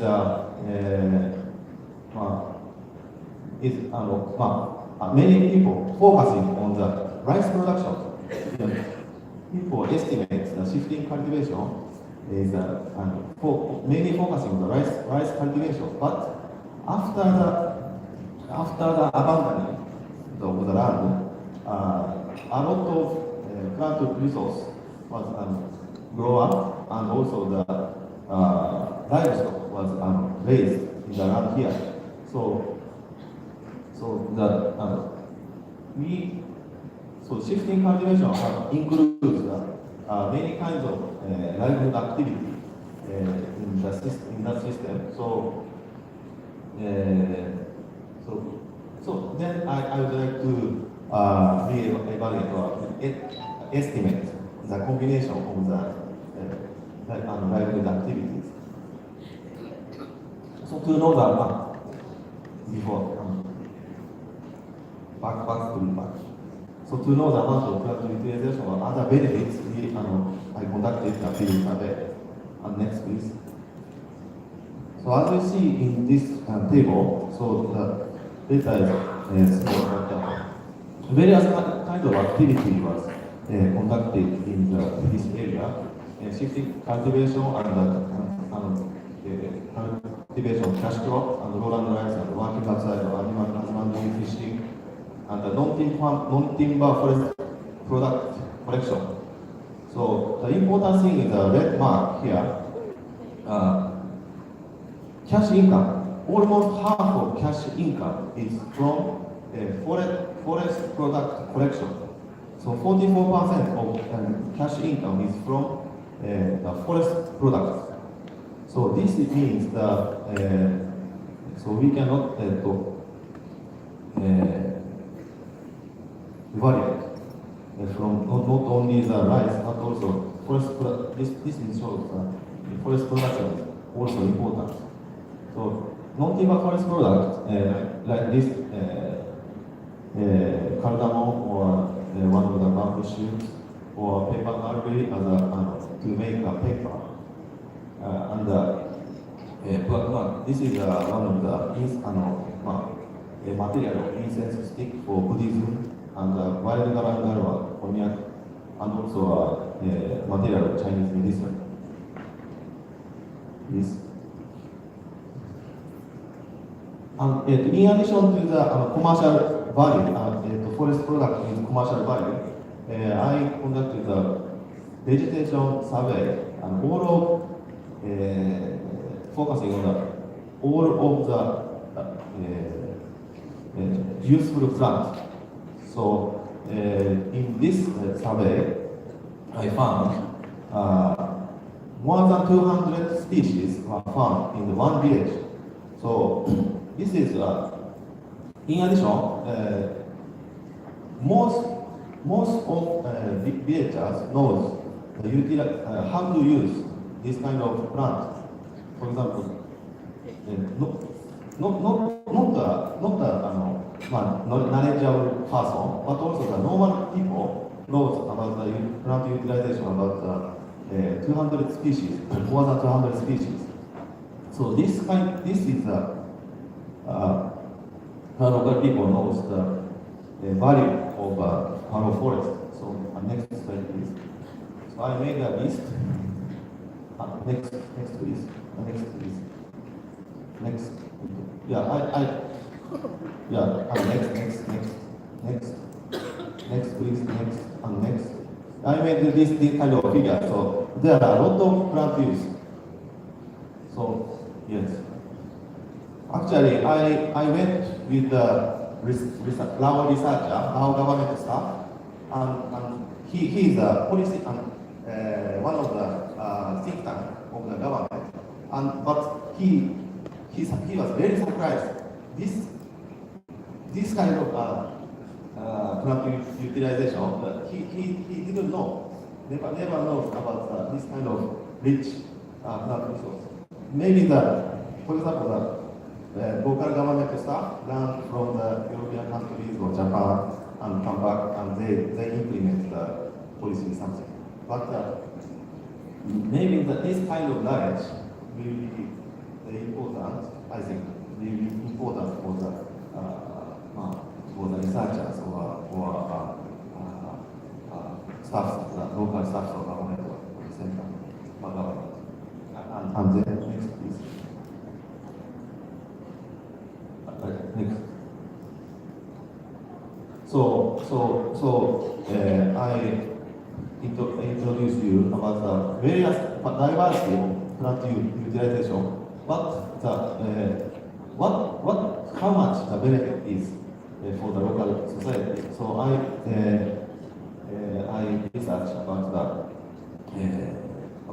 this topic. So we assume that the plant utilization system hypothesis is that the plant utilization system contributes to stability of local livelihood.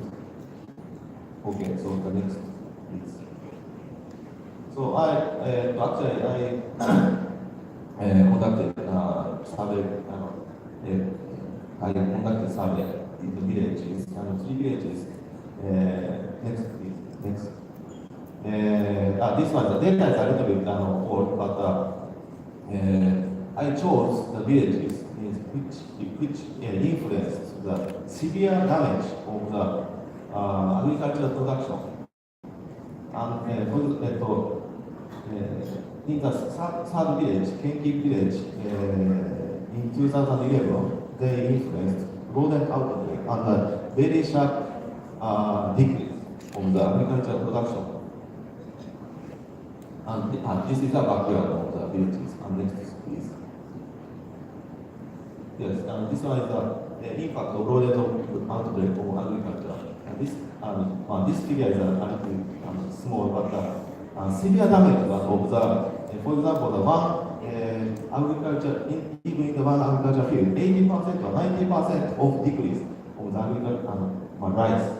So they have to find another way to deal with this impact. So next. Rodent outbreak, so I forgot to explain. The rodent outbreak is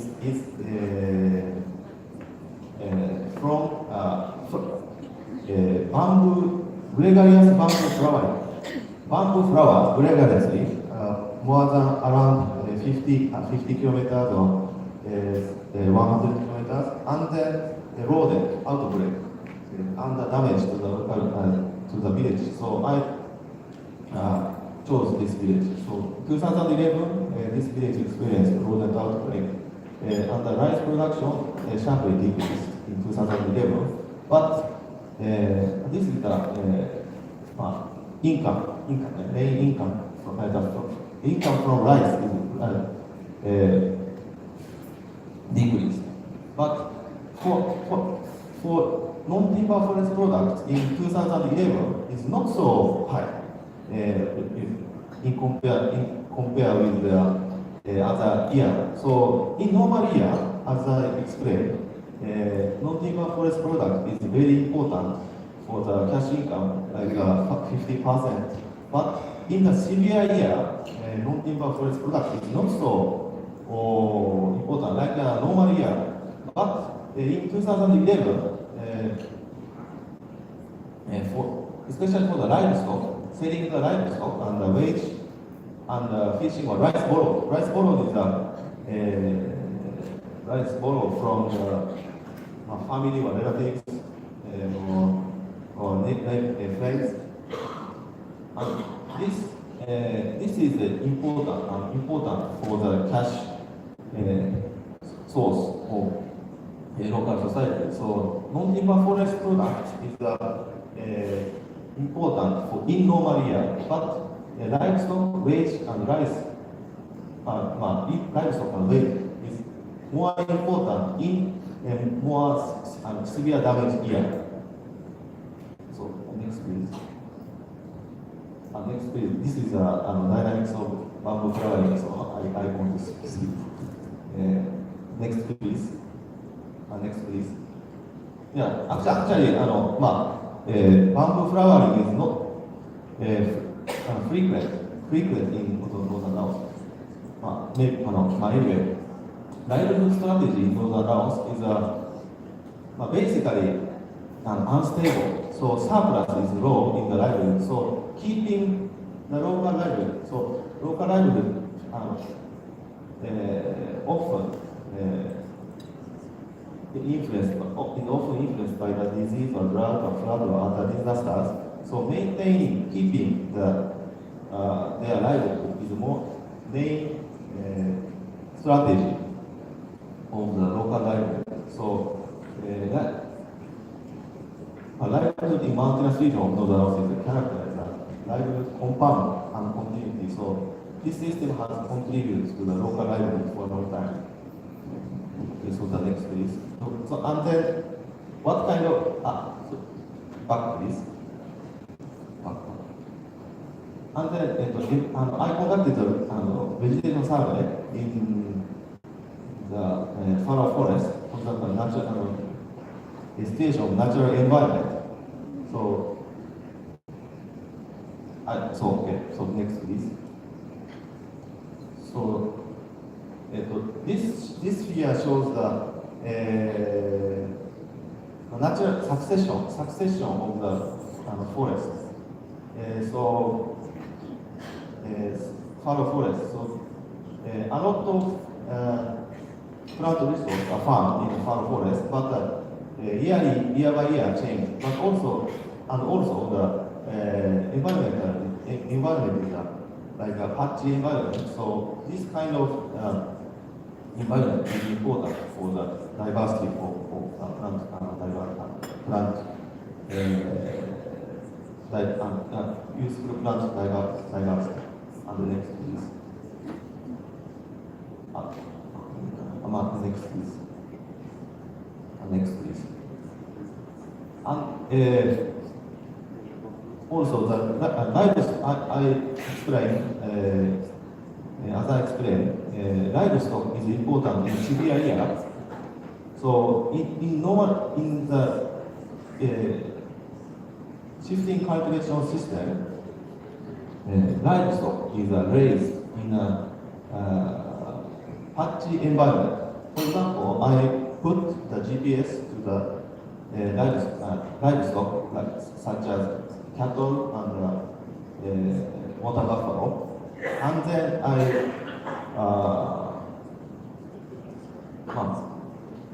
track the animal behavior.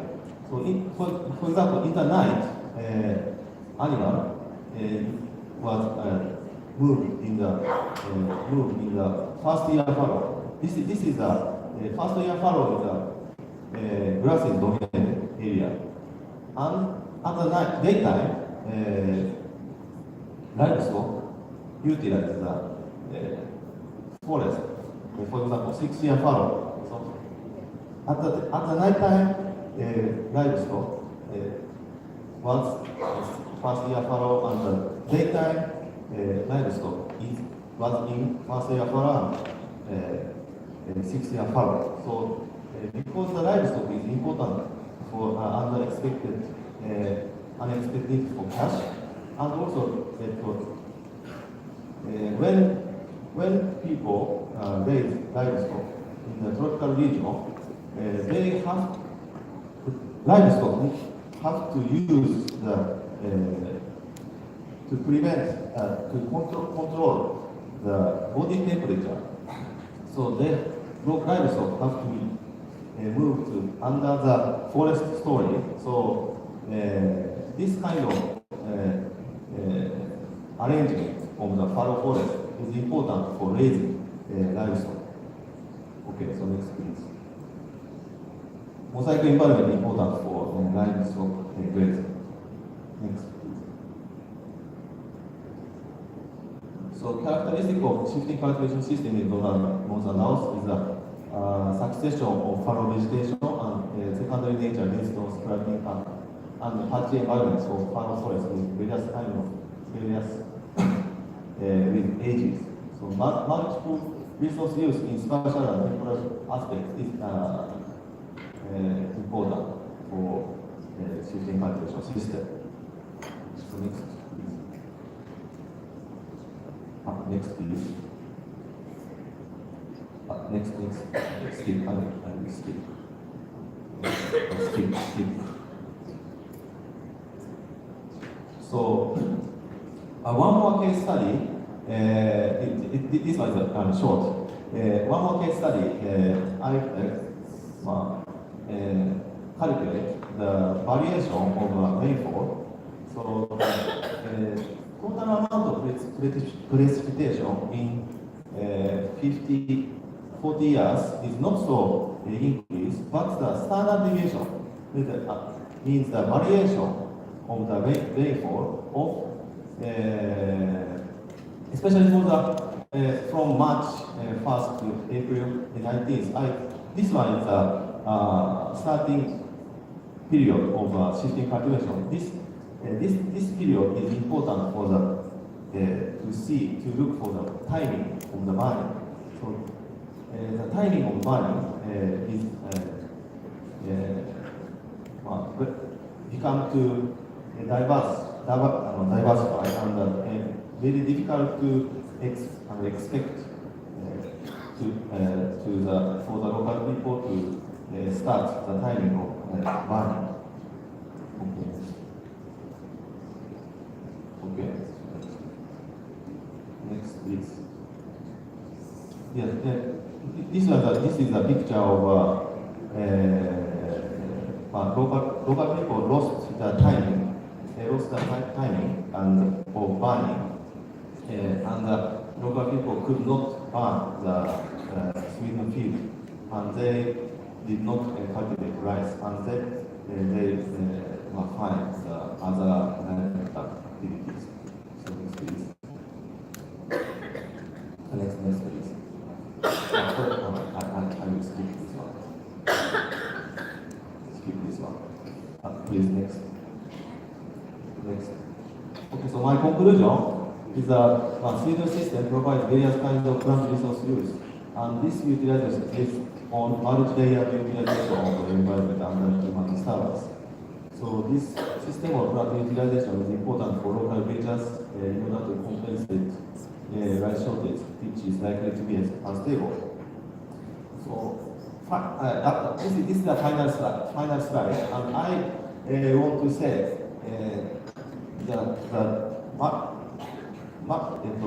various options of livelihood activity is also important, and also the various environment under the human disturbance is mainly important for the marginal area of the rural society. This one is so far. This is my conclusion. Thank you very much. Thank you very much, Hiroda-sensei. And then, any questions? Okay. Please.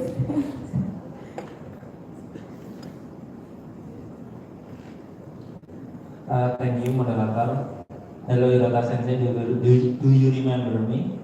I'm Rozaki, graduated from the university last year. So I would like to ask about your presentation. First, I just want to know this shifting plantation method. After they burn, then they plant only for 1 year, and then they leave the land and then move to the other area. So, is there any chance or possibility those farmers will come back to the previous land? that they have already planted. And then the second question, you mentioned in your presentation that China invests some construction area, like they build the train or other transportation mode. So my question, after this condition, I mean after the transportation become easier, so the farmers is become easier to sell or to move to the other area from marginal to the urban or to the big city. Is there any change in the shifting plantation method? And then is there any change for the non-timber forest product? So that's two questions from me. Thank you very much. Okay, thank you Thank you very much. Please answer. About the first question, the fallow period of shifting cultivation. The fallow period of shifting cultivation is 8 years. So, but in the mountainous area, a little bit, population growth is not so fast, but the population size is becoming high and increase, and then fallow period becoming a little bit shorter, around 0 to 4 5 years. So in that situation, maybe the weeding activity has to become more frequent. And the second question, the influence of China. The Chinese government now invest those mainland Southeast Asian countries, and they construct transportation on the road, highway. So for the local farmers, have Chinese merchants easy to come to directly to the local village, and then they bring to the encyclopedia plant. And do you know this plant in this village? And then they have, so they directly buy that non-timber forest products.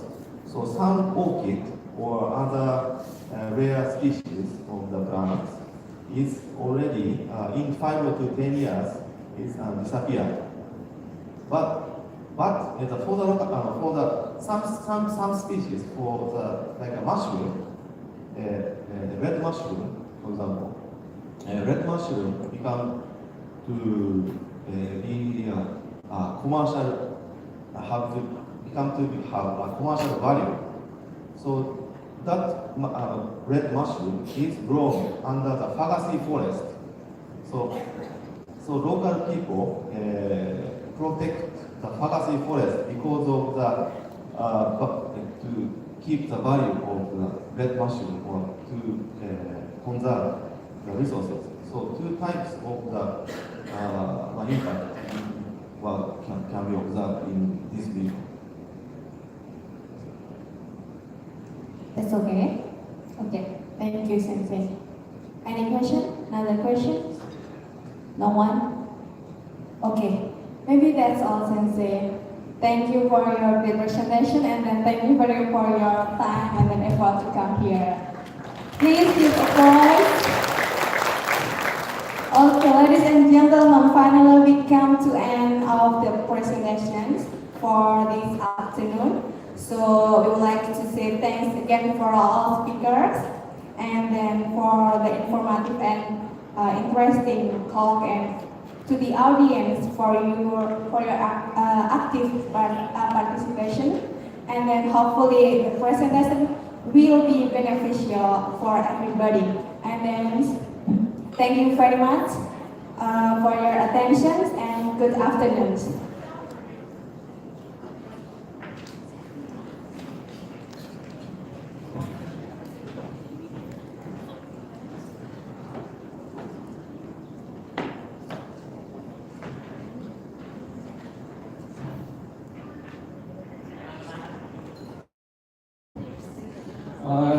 Ladies and gentlemen, so now we've come to the session which is for souvenirs, which will be offered by Dwayne Prio Oriento, PhD. So I'd like to ask and invite all the guests, the speakers who've been here today, to come forward.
Ladies and gentlemen, now we have come to the end of the program. So we'd like to thank all of you.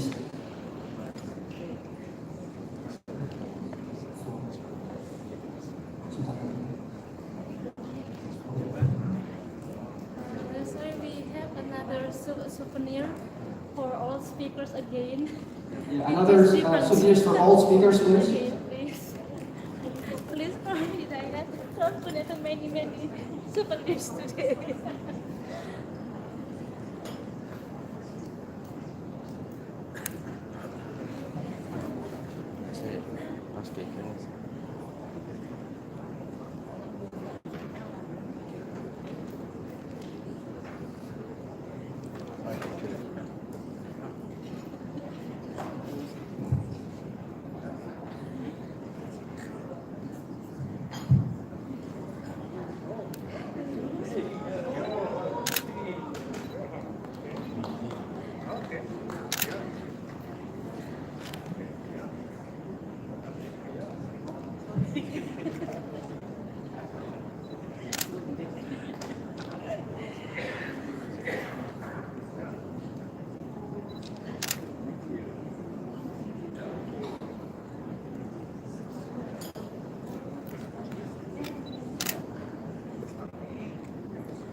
Ladies and gentlemen, again, we thank you so much for the opportunity that has been provided today and allowing us to have the chance to listen and see the presentations since morning until now. And this is the end of today's program for this Climate Change International Conference on Climate Change. I hope we've had a lot of chance to hear and learn about how climate change is impacting our world. And I'd like, before we close this session, so I'd like to just quote what Barack Obama said, that climate change is no longer so far from problem, but it's happening here and it's happening right now. That's a quote from him, and I think it's really true. So I'd like to thank Surakarta University for having the chance to provide this Climate Change International Conference on Climate Change this year, 2018. And I'd like to thank all of you for coming, and we hope to see you again on 2019. So thank you so much.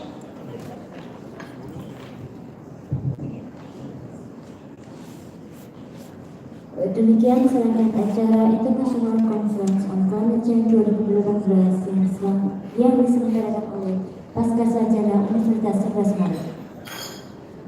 Atas nama pembawa acara, saya mengucapkan terima kasih dan mohon maaf apabila dalam membawakan acara pada pagi hingga sore ini terdapat banyak kesalahan.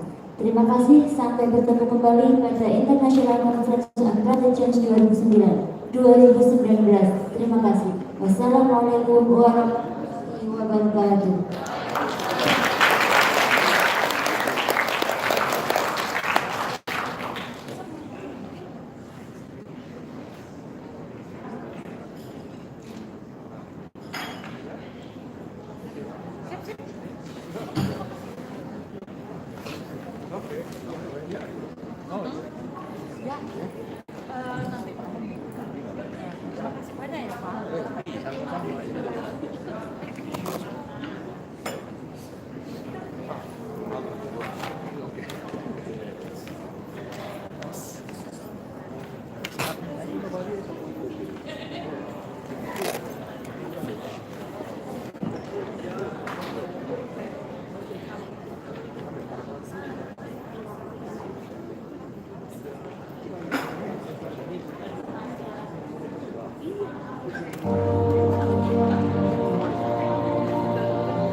Siemens, ya ampun, merek zaman kapan itu Siemens?